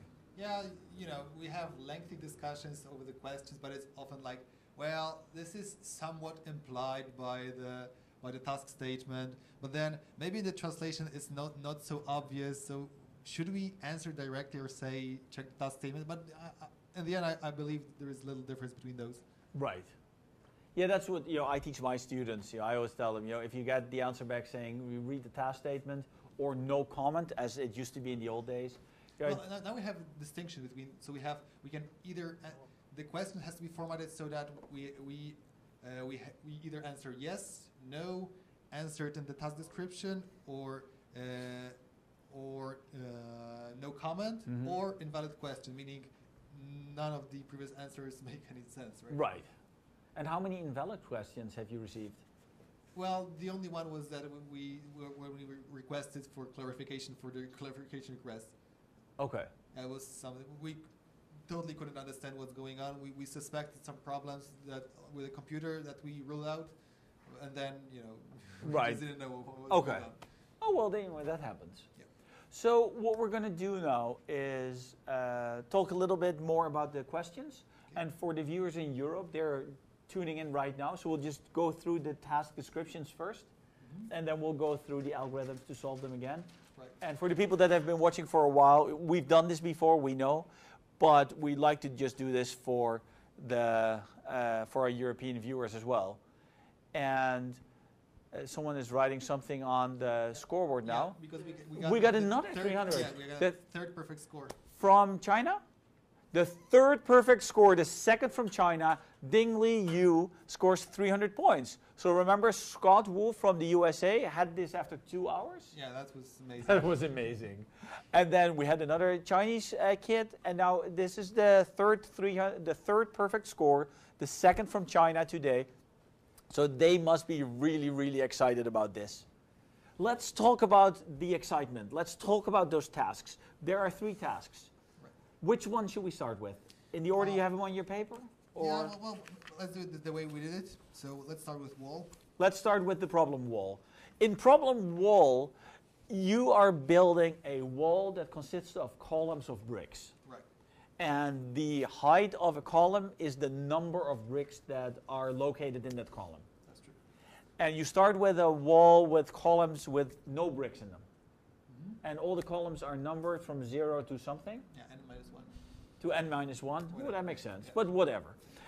So you have to be able to construct that wall, because there are no bricks in it. How do you construct the wall? So there are 2 possible operations. In every operation, you start with choosing a range of columns. So you have this wall, and you choose some fragment of it. And then you have a parameter h. And there are 2 options. Either you increase the height of all columns lower than h up to h. Okay. And all columns which were higher remain with their original heights. Okay. Or you decrease the height of columns which are higher than h down to h. And the lower ones remain lower. So that one seems easier to explain, because that one feels like you take a little knife and you chop off every little part that's higher, and everything that's lower just stays the same height. And so the other way around is exactly the same thing. Yeah. I mean, you raise everything up to that level, but everything that's already higher, then you don't touch that. Yes. Okay. How many operations do you give a student? So the wall might consist of, I think, 100,000 columns. Let's see. No, sorry. There are 2 million columns and 500,000 operations possible. So 2 million columns and 500,000 operations. This problem feels very, very trivial to me, because I can just do this by hand. You give me the operations, and if you give me enough time, I will just do it. Okay. Why is it hard? What you're doing is perfect, and we'll give you 8 points. Out of? 100. Okay, that doesn't sound like a very high score. Yeah, I mean that's an easy subtask. That's true. You can just simulate what's going on. Okay. But although it's not obvious at first sight, you can do this much faster than just by simulating the process. Okay, so simulating the process would really just be you keep an array of the heights. I get a command, I increase or decrease everything. I walk through it, and that just takes a lot of time. That's true. And so you have a time limit, which is what makes this hard. So we have to come up with something else. We'll look into that after we've discussed the other problems. Okay, let's move on to game then. The problem game, our second problem. Okay, this one is about a game. Okay. And it's talking about the flight network. Let's say, imagine the flight network of Taiwan, and there are 2 players. So let's say you're gonna play against me. Okay. So your task is to imagine a network of flights. So we have n cities, and some pairs of cities might be connected by flights, and you can fly each flight both directions. Okay, so there are n cities, and I, in my mind, can decide which cities will be connected by flights. Exactly. And if they're connected, the plane has to return as well, so they're connected both ways. That's true. Okay. And the thing I'm wondering about is whether it's true that the network you have in mind is connected. So is it possible for any 2 cities to travel between them using some sequence of flights? Okay. And you want to know if it's connected. So initially it's either the answer is yes or no, or you're not sure yet because you don't have enough information. I have nothing, right? I know nothing in the beginning. I know the number of cities in the very beginning. And so you're going to ask me questions? Yes. And I will give you answers, and I can make up the network as I give you the answers. Yeah, that's what the game is about. So you don't have to fix the network in advance. You can make it up as I ask questions. But let's talk what the goal is. So I'd like to know if the network is connected. So whether I can fly between any 2 cities. Mm-hmm. And I'd like to get to know this as soon as possible. So I'm going to ask you questions of the form: are cities X and Y connected with a direct flight, right? So is there a flight directly between them? Okay, yeah. Between them. And you're going to answer yes or no for every question like that. Mm-hmm. And of course, if I ask about every pair of cities, I'm going to know whether the network is connected or not. Right. Because I'll just know your network, right? Right. So as I'm asking questions, at some point I discover whether it's connected. Right. And your goal is to answer questions in such a way that I do not know that until the very last question. So it takes you as long as possible to figure it out. Yeah. Okay. So, and the task here is to implement a program that plays your role. So, of answering the questions. Yes. So this is different from previous IOIs, where when we had a 2-player game, you always had to write a program that asks the questions, and the grader would give answers to make it as hard as possible for you. True. And so we're switching the roles, basically. So we're kind of writing the grader. Yes. We're making it easy on the ISC then. Well, you still have to come up with an intelligent method of asking questions. Okay. But so that's a clever question. It's a clever task. It's kind of new, but it's also kind of old. Mm-hmm. So it's not too far off from what the students know. Yeah. And it seems reasonably hard. Although not to the 2 Chinese contestants and Squad Wu. But I think it's because there are either some solutions which are quite complicated, but you might also come up with an extremely tricky and extremely short solution for this one. Okay. And I think that's the reason for why some people solved it very quickly. Okay. Well, let's look into that after we've discussed the last task. And for this task, I'll be walking back and forth to the camera with the page. I think we should start with. Let's start with that. The picture, right? You talk, and I will hold it in front of the camera. So this task is about a railway line that goes that connects the eastern and western shores of Taiwan. So this railway line consists of 2 tracks. There is this northern track which is going east, and a southern track. Okay, do I have the directions right? The northern track is going west. West, sorry. Yeah, and the southern track is going east. That's right. So you can see the arrows. And there are also some stations, and so you have the stations depicted with these small houses, and as it is drawn, you can see that a station is inside something that we call the block. So you can you show one block? You can see that. So that's a block. Block 0, block 1, block 2, block 3, block 4, 5. Okay, so thank you. And the blocks can be of 3 types. So there is an empty block, so meaning no station. And there is a C-type block. C-type block is, we have 3 C-type blocks here. The C letter is chosen so to resemble the shape. And the C-type blocks works as follows. So if you're on the northern track, you can enter the C-type block. You can go to the station, and then you reach the southern track, and you also change the direction of where you're going. There is also a D-type block, and this is the block on the right, and the D-type block can be entered only from the southern track, and when you exit the northern track, you're also facing west. So we have this railway network, and it allows you to move between the stations, and of course the moving possibilities are limited by the shapes. And okay, and the task here is as follows. We know that there exists a network like this, but we do not know where the stations are and what are the types of its blocks.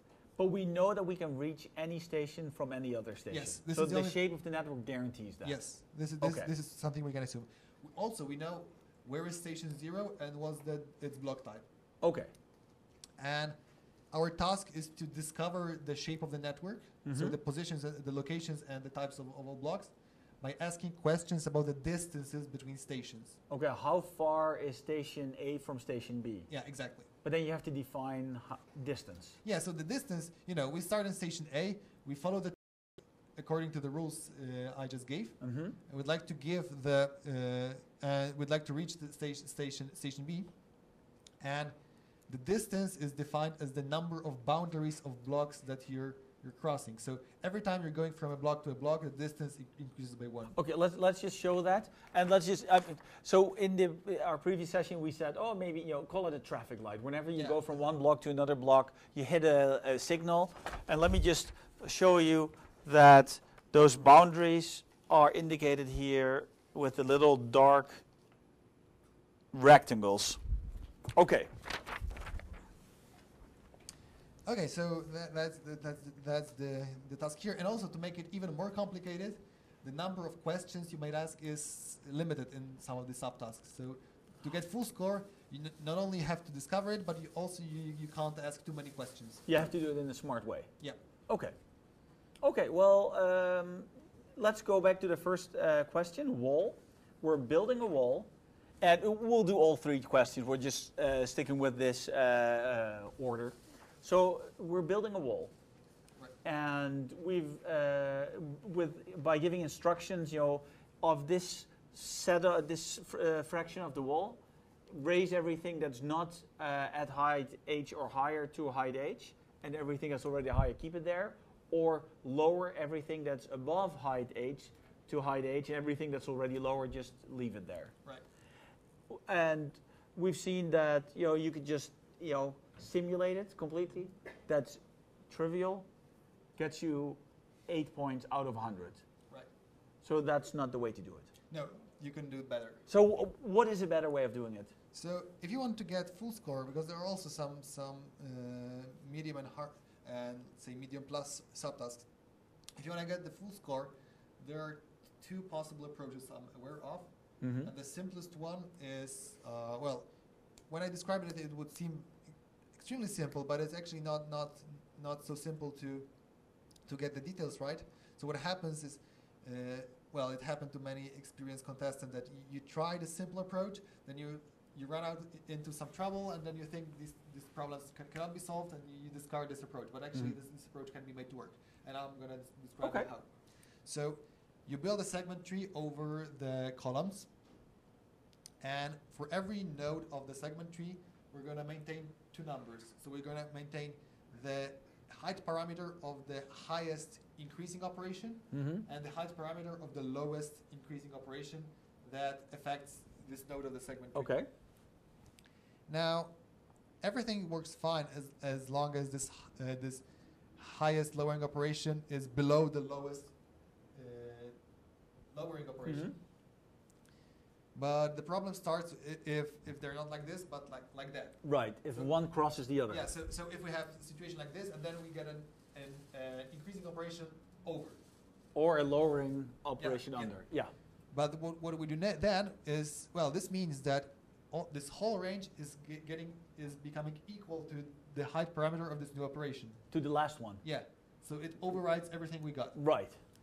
So then we can add operations to the segment tree using this strategy, and at the end we'll have, for every node, we have to check the log n nodes on the path from the root of the segment tree down to the node representing one column. Right. And we have a sequence of operation descriptions in every node, and we combine them the way I described, and also and in case we have to combine those operations that you know. So that one overrides another one, we need to override it with a newer one. Right. Right. So this is one approach. Okay. And the second approach is looks from a different perspective. So here we need to know all the operations before we start doing anything. You might notice that the previous approach is online. So I can give you all the heights after every operation easily. Right.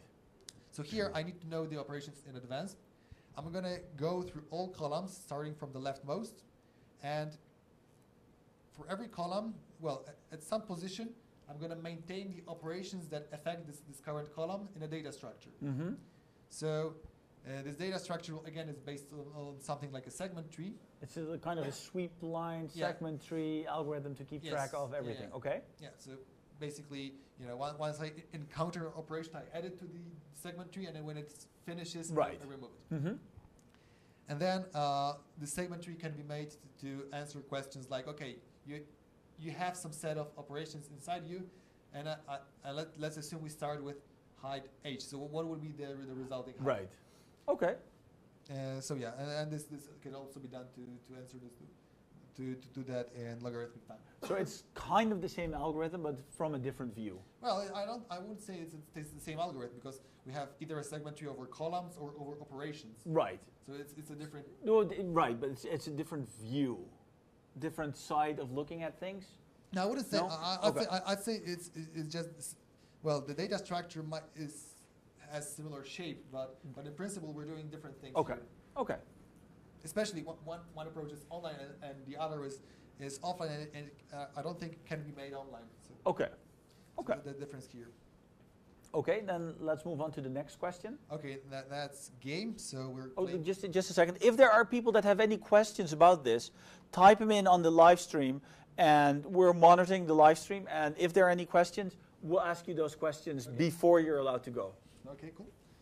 So game, again, this is the game in which you're imagining a graph, and I'd like to know whether it's connected. Right. And I ask questions about existence of edges. Right. And you have to answer questions so that I don't know whether the graph is connected until the very last question. Right. Okay. So the first strategy you might take is do the following. So as I'm asking you questions, I will maintain in my head a different graph. Right. A graph which contains two types of edges. The edges, the edges are in my graph for two reasons, I should say. There are edges because you answered yes to a question, so I'm sure there is an edge. And also, I'm going to have an edge for every pair of cities which I haven't asked about. Right. So I'll have edges for every two cities which might be connected. Right. So it's like an optimistic graph. It's like I'm connecting every two cities for which I'm not sure they're not connected, basically. Right. So as you'll be answering questions, for every no answer, I'll have to delete one edge from my graph. Right. And then if I ask about a bridge on my graph, you have to answer yes. Yeah, because otherwise you would know it's disconnected. Yeah, because otherwise, things will become clear. Right. Of course, that doesn't apply to the very last question, but right. But in principle, this is what you should do. So, and this is a strategy you might take, right? You might you might apply yes only if you really have to. Right. So it's always no except. Yeah. Except when I'm asking about bridges in my graph. Okay. And this can be implemented to work in n to the fourth power. Okay. Which is enough to get some points, but not all of them. So you'll get 2 subtasks right and 42 points. It's a reasonable score. It's better than the 8 points of the previous one, but yeah. And so, but this can be improved. Okay. So one thing which I should mention, I think is interesting from a theoretical point of view, is that what I'm doing with my graph is I'm deleting edges from a graph and maintaining its connectivity. Right. And although it's totally not simple, this problem can be solved quite efficiently with some very advanced algorithms. Okay. And we don't expect anyone here to code it, but in principle it can be done somehow. Would you expect anyone here to come up with it? Or no, I mean, okay, some people might realize that it's possible to do this way. I don't think anyone would ever attempt coding it because even if they know some details, they don't know it's not the best idea to do that here. But anyway, so in short words, you when you're trying to implement a strategy in which you answer no if you can, yes only if you have to. Right. Then what you have to do to implement it, you need to solve this problem, this connectivity with deleting edges from the graph. But you can take a different approach. The other way around. Yeah. So you can try to say no only if you have to. So I say yes all the time? Yes, basically. Unless you would know the answer then, and then I'll say no. Yeah. Okay. So I don't have a very good interpretation of this one. It's actually a bit more complicated to give one. But you can work out the details. Okay. And what happens is if we take this approach, this can be implemented with incremental graph problems. So to implement it, we'll have to solve the following. So we have a graph and edges are added. And we'd like to know whether the graph is connected or not. Right. And that's simple, right? That's find union. Yes. And so by reversing it, the problem becomes much easier. Right. And that's and you can, if you work on the details, you can get full score. Oh, okay. Well, that's nice. Yeah, and but what is even more nice is that there is a third solution which also gives full score, but it's extremely simple. Okay. And this one goes like, again, I won't give you all the details, but it goes like, direct the edges towards higher numbers of cities. Yeah. And now, if you ask about an edge, increase a counter in its endpoint. We have just one counter per vertex. And then we'll say something like, answer yes when you increase the counter up to the vertex number.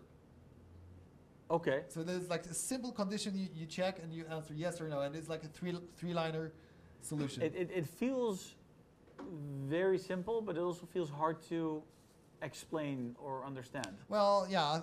Once you start thinking, you can realize why is it working. It's all, in a sense, it's implementing this pessimistic strategy when we're adding edges only when we have to.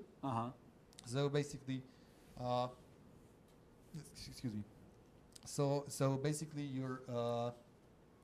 you're answering yes as late as possible for a given vertex. Right. And so will you put up those solutions online? I don't think. Well, not today, but after the IOI. Well, we don't have any solution descriptions prepared. So okay. We're not going to publish those. Okay. We might put, the official the programs that implement. Okay. Those. Okay. Okay. So. Trains. Yeah. Rail. Rail. Yes. Whatever. So this is about the railway line, which consists of blocks. And there are stations there, and remember the station is on a track of C shape or D shape, and we need to detect the positions of stations. So maybe we should show the picture again. I'll show the picture once more. Sure. So we have a railway line looking like this. We only know the position and block type of station 0. The block type is whether it's bent one or the other way, and this This determines whether we can enter from northern or southern track. Right. So how do we do that? Okay, so we know that station 0 is somewhere and it has C shape, right? And now we can query about distances to other stations, and we'd like to determine their positions and block types. Okay, so we query the distance from 0 to all other stations. Okay. And sort them by distance. And then the closest station, you know exactly where it is. Yeah. So for simplicity, let's say after we sort, let's say the station numbers are 1 to up to minus 1. Fine. So we have 0 here, and we know that station 1 is the closest one, which means if we exit from station 0, we have to go to the southern track. We follow the southern track, and the first station that we encounter must be station 1, and it has to be on a D-type block. Right. Right. So we can detect that. And as it turns out, we can then go through all other stations and detect their type with 2 more queries. Okay.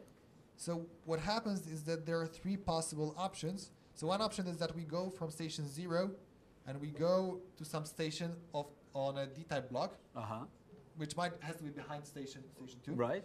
Second option is that we go to some station, then we turn back, and then we enter some station on a C-type block. Right. And the third option is that we go from station 0, we turn back at station 1. Yep. We go past station 0. Yep. We turn back again, and there is a D-type station behind station 0. Okay. And you can detect which is the case by just asking 2 queries about every station. Okay. So then there are 3 possibilities you have to consider. Okay. If you look at those 3 tasks, which was the one that was solved the first? I think game was the first one to be solved, which was quite surprising. But yeah, I think my suspicion is that someone came up with this tricky solution very quickly. Okay. Well, that's good, right? Yeah. And which one is the hardest one of those 3? Rail turned out to be the hardest one. Did you expect that? No. Why not? Well, this is because we had a different idea about the difficulty of some tasks, but then during the beta test, it turned out that there exists, for example, that there is this simple solution for game. Right.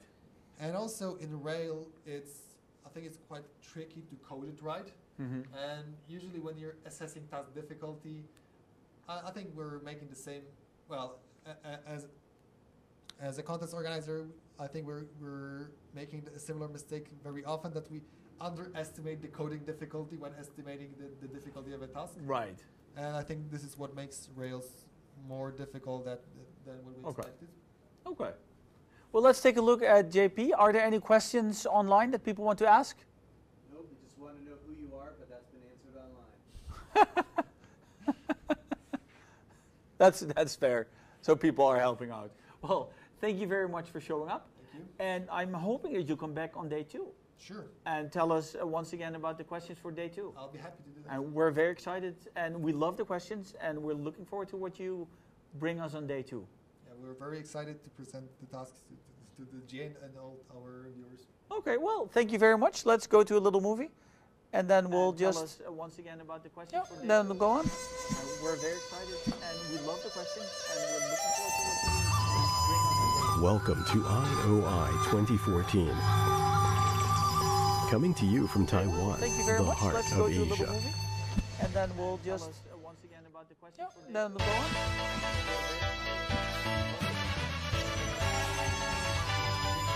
Welcome to IOI 2014.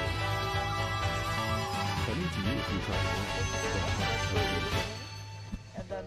Here with us today is Chunghwa Telecom's president, Mr. Si Mu-biao.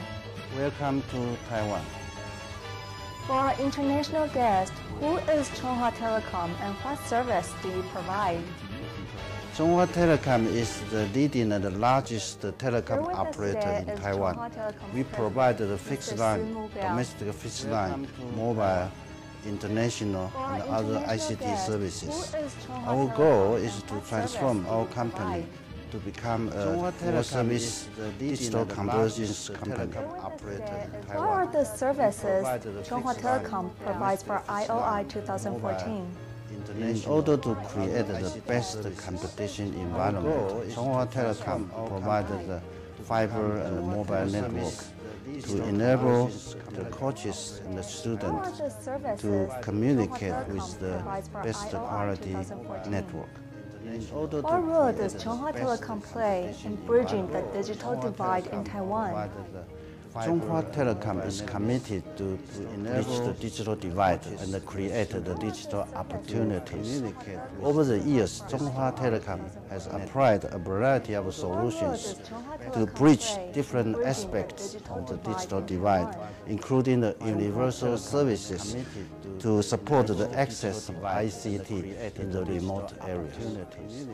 Can you tell us how Chunghwa Telecom plans to develop the digital convergence service in the future? Different aspects. In short, Chunghwa Telecom will be transformed into a full digital convergence service provider.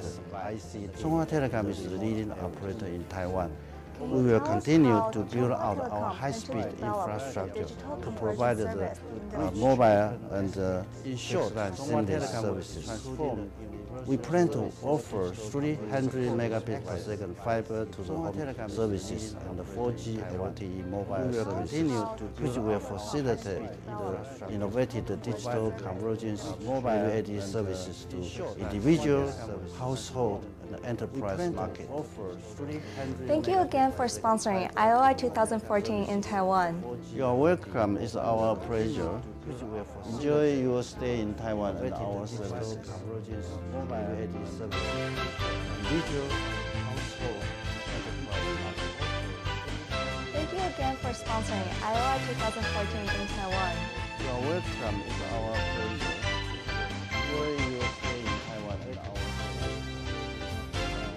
Chunghwa Telecom. Thank you again for sponsoring IOI 2014 in Taiwan.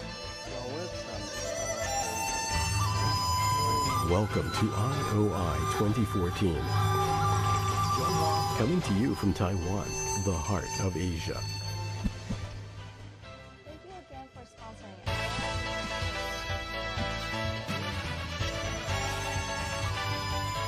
Welcome to IOI 2014. Coming to you from Taiwan, the heart of Asia. Here with us today is Chunghwa Telecom's president, Mr. Si Mubiao. Welcome to Taiwan. For our international guest, who is Chunghwa Telecom and what service do you provide? Chunghwa Telecom is the leading and the largest telecom operator in Taiwan. We provide the fixed line, domestic fixed line, mobile, international, and other ICT services. Our goal is to transform our company to become a full-service digital convergence company operator in What Taiwan. are the services Chunghwa Telecom provides for IOI 2014? In order to create the best competition environment, Chunghwa Telecom provided the fiber and mobile network to enable the coaches and the students to communicate with the best quality network. What role does Chunghwa Telecom play in bridging the digital divide in Taiwan? Chunghwa Telecom is committed to bridge the digital divide and create the digital opportunities. Over the years, Chunghwa Telecom has applied a variety of solutions to bridge different aspects of the digital divide, including the universal services to support the access of ICT in the remote areas. Can you tell us how Chunghwa Telecom plans to develop the digital convergence service in the future? Different aspects. In short, Chunghwa Telecom will be transformed into a full digital convergence service provider. Chunghwa Telecom is the leading operator in Taiwan. We will continue to build out our high-speed infrastructure to provide the mobile and short and seamless services. We plan to offer 300 megabits per second fiber to the home services and 4G LTE mobile services, which will facilitate the innovative digital convergence value-added services to individual, household, and enterprise market. Thank you again for sponsoring IOI 2014 in Taiwan. You are welcome. It's our pleasure. Enjoy your stay in Taiwan and our service. Mobile service. Individual, household,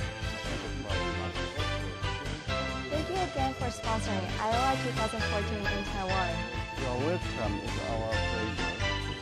Enjoy your stay in Taiwan and our service. Zhonghua Telecom. Individual, household,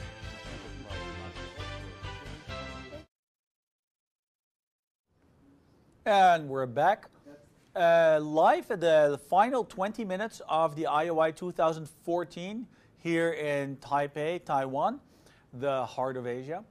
As you can see if you're following the scoreboard, we have a very interesting situation at this point. There are three students in the lead that all three have 300 points. That's a full score. They're done for today. They can't get any higher. And we have quite a few kids in fourth place right now.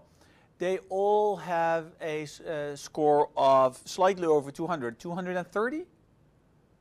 I'm second place, 256. Fourth place. 256.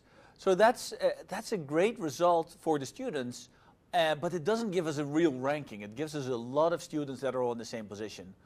What we are going to do now is we will keep showing you the scoreboard, and we'll actually keep swapping it around so you don't only see the top 10 students. And we'll show you some footage of what is going on in the contest hall. So we have some video of that will be shown shortly. Then we'll just run this till the end of today, and then in tomorrow we'll just get back to you with the results of the first day, a little analysis of the first day, and some more interviews, hopefully, especially with the ISC, because I know you're all looking forward to the ISC interviews.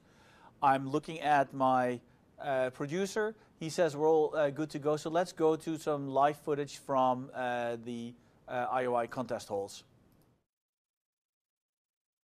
Hopefully, especially with the ISC, because I know you're all looking forward to the ISC. I'm looking at my producer. He says we're all good to go, so let's go to live footage from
And we're back here at the IOI 2014 in Taipei, Taiwan, the heart of Asia. We are now talking to the Romanian team leader. Thank you very much for coming over. Thank you. If you hold the microphone a little closer to your mouth and just speak loud, because the people want to hear you. Okay. We're going to be talking a little bit about the Romanian team and your selection process. We have a long selection process.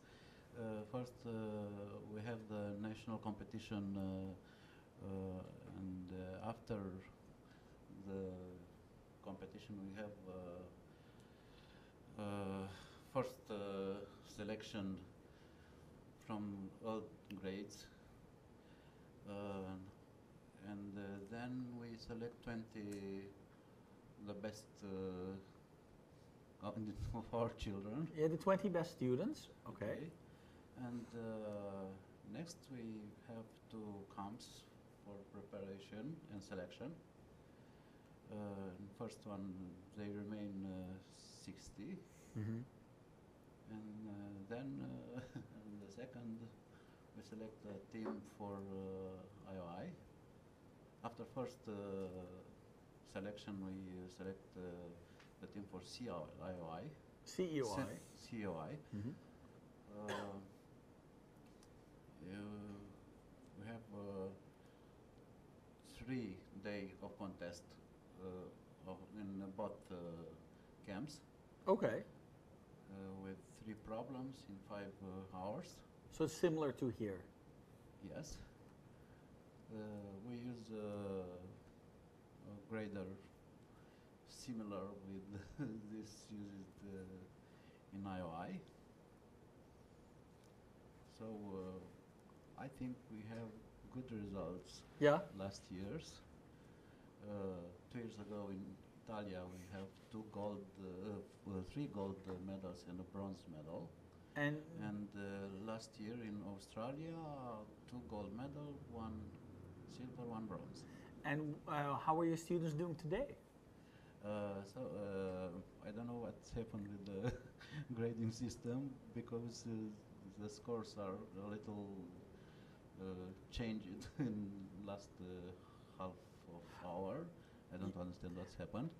Yeah, I don't know either. The only thing I've heard is that that there was an issue with the Pascal sample grader that the kids had on their computer, and it was a little too lenient, and they fixed that. But I have not heard anything bad about the grader. Before this little problem, one of our students were in gold and the other 3 in silver. Okay, and they just dropped out, you mean? No, the student who was in gold dropped in silver. Well, that can happen, right? I don't know. Maybe it's a problem with the system. Oh, you think it's a problem with the system? I hope it's a problem with the system. I haven't heard of any problems with the system, but you know, my students aren't doing too well, so I hope that's a problem with the system as well, obviously. So how many days of training do your students get? In the camps, there are a week every camp. Okay. But they work permanently. So they work at home as well? They use some online sites.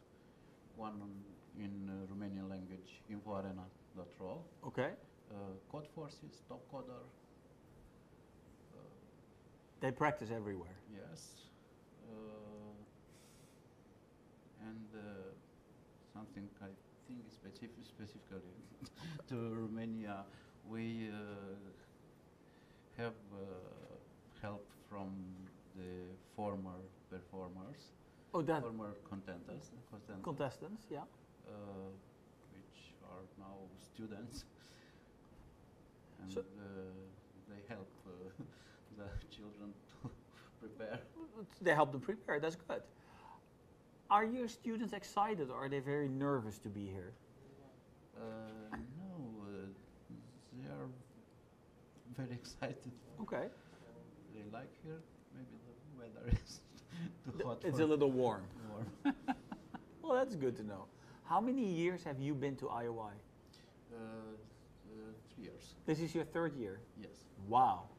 And do you like the IOI community? Oh, yes. Yeah, you like A coming lot. back here every year? Yes, I like. Well, that's good to know. And did you fly direct from Romania to here? No, I have a break in Amsterdam. Oh, you were on the KLM flight? KLM. Okay, yeah, we flew in on the KLM flight as well. And I'm getting some information on my whiteboard there that Joshua from the USA now also has scored 300 points. So we have 4 people with 300 points, 2 from the US, 5. No, here comes another China person. 5 now. 5 people with 300 points. 3 from the US, 3 from China, and 2 from the USA. Can we enlarge the scoreboard a little bit at what people are watching online? Just show the top 5 people, or the top 6, so we can see exactly what's going on. 5 full scores so far, China and the USA. And remember, the ordering that you see on the scoreboard here is just a random ordering because they're all 5 in shared first place. There's not one single person better than the others. However, if you ask me, Johnny Wu from the USA was the first one to score the full score. So that's Scott Wu. So that's an excellent score. That's an excellent result for him. But there are 5 students that have a perfect score so far. And how many minutes are left in the contest? Just under 8. Just under 8 minutes left to go. 5 kids with 300 points. So that will be exciting on day 2. And unfortunately, you know, there's still that issue that the Romanians are not in the top position. But I don't think I don't know. You don't know why. You just go look at the scoreboard. What I'll do is we'll show a little more footage of earlier today so you can see what's going on. We'll keep the scoreboard up and running, and we won't try to bore you too much with the talking. If you want to watch the full scoreboard, go to live.ioi2013.org. This is where you will see the live scoreboard. Everything else, www.ioi2014.org, and the live scoreboard at live.ioi2014.org. Let's go to some footage from the contest hall. Scoreboard. So, have you passed this to the IC?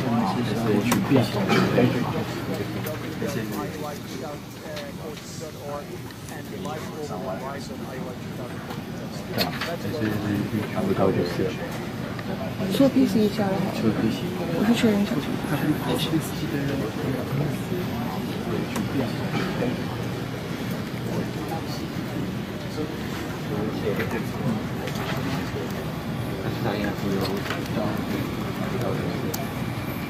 说批示一下了，我去确认。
不是我们发出的问题，确实比较口谈式。对，对，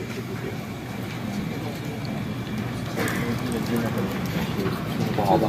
不好，这里有3个有特别干净了吗？还可以不是我们发出的问题，都不用给了。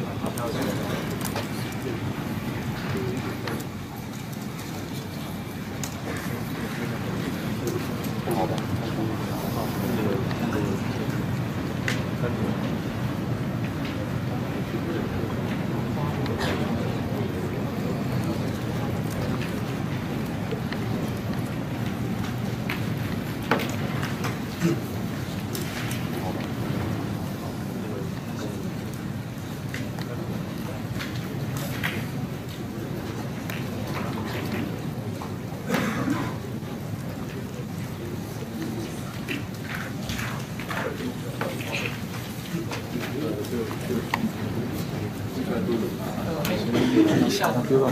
哎，直接上去了。OK。好，所以等那边好，那应该是好的。这次直接上去那一边到现在，我碰得到，到现在。好，等一下，多撑一点。6分，1.6分。我录像，直接上去了。好，等讲。我碰到到现在，好，等一下。好的，好，先把它扣弄出来。6分，把它扣弄出来。可是我们不知道它扣帮我们看。就是7点13点。对，这个是新的。他们有点把它扣弄出来。我们是要帮他备份还是？我们不知道他扣帮。我们现在说扣一份就会3点。对，这个是新的。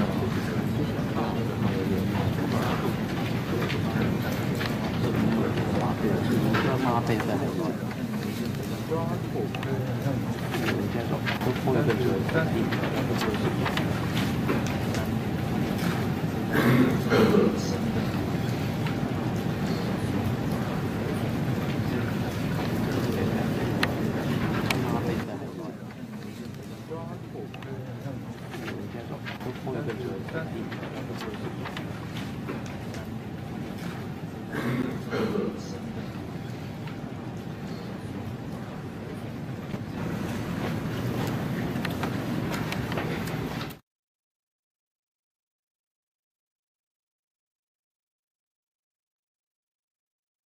We're back. It's the final 2 minutes, and as you can tell, we're worn down. So will the students be by this time of the day.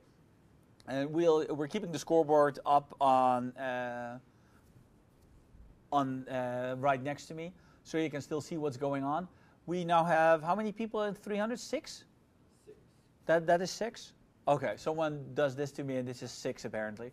So we have 6 people with a score of 300. So that's really, really great. Great results on this first day. And things appear to have gone without a hitch. We started on time. The translations started on time. The translations were done on time. Everybody seems to be happy, in a good mood. We had some issues with the audio. And we hope we've kept you happy watching the little movies that we've shot in between. What we're trying to do is show some footage the next day during the excursion, just so we can throw in some more bits so you can see what has been going on today. Because we do realize that watching full-time, people talking, or full-time just seeing contestants typing is not the most exciting thing in the world. So thank you so very much for sticking with us and for asking your questions on the live stream. And JP is manning that all day round. So I'm very happy with all the team members that we're just being able to do this together. And once again, let's just check out that scoreboard. It hasn't changed, I see. So there's still the same 6 people in the top. How many seconds are left? 15 seconds left. Well, I remember last year at the IOI, in the last seconds, there were still people submitting and being graded. And this could also happen today, that the graders are still running behind a little. We don't have that information here, if there is a backlog of tasks being graded.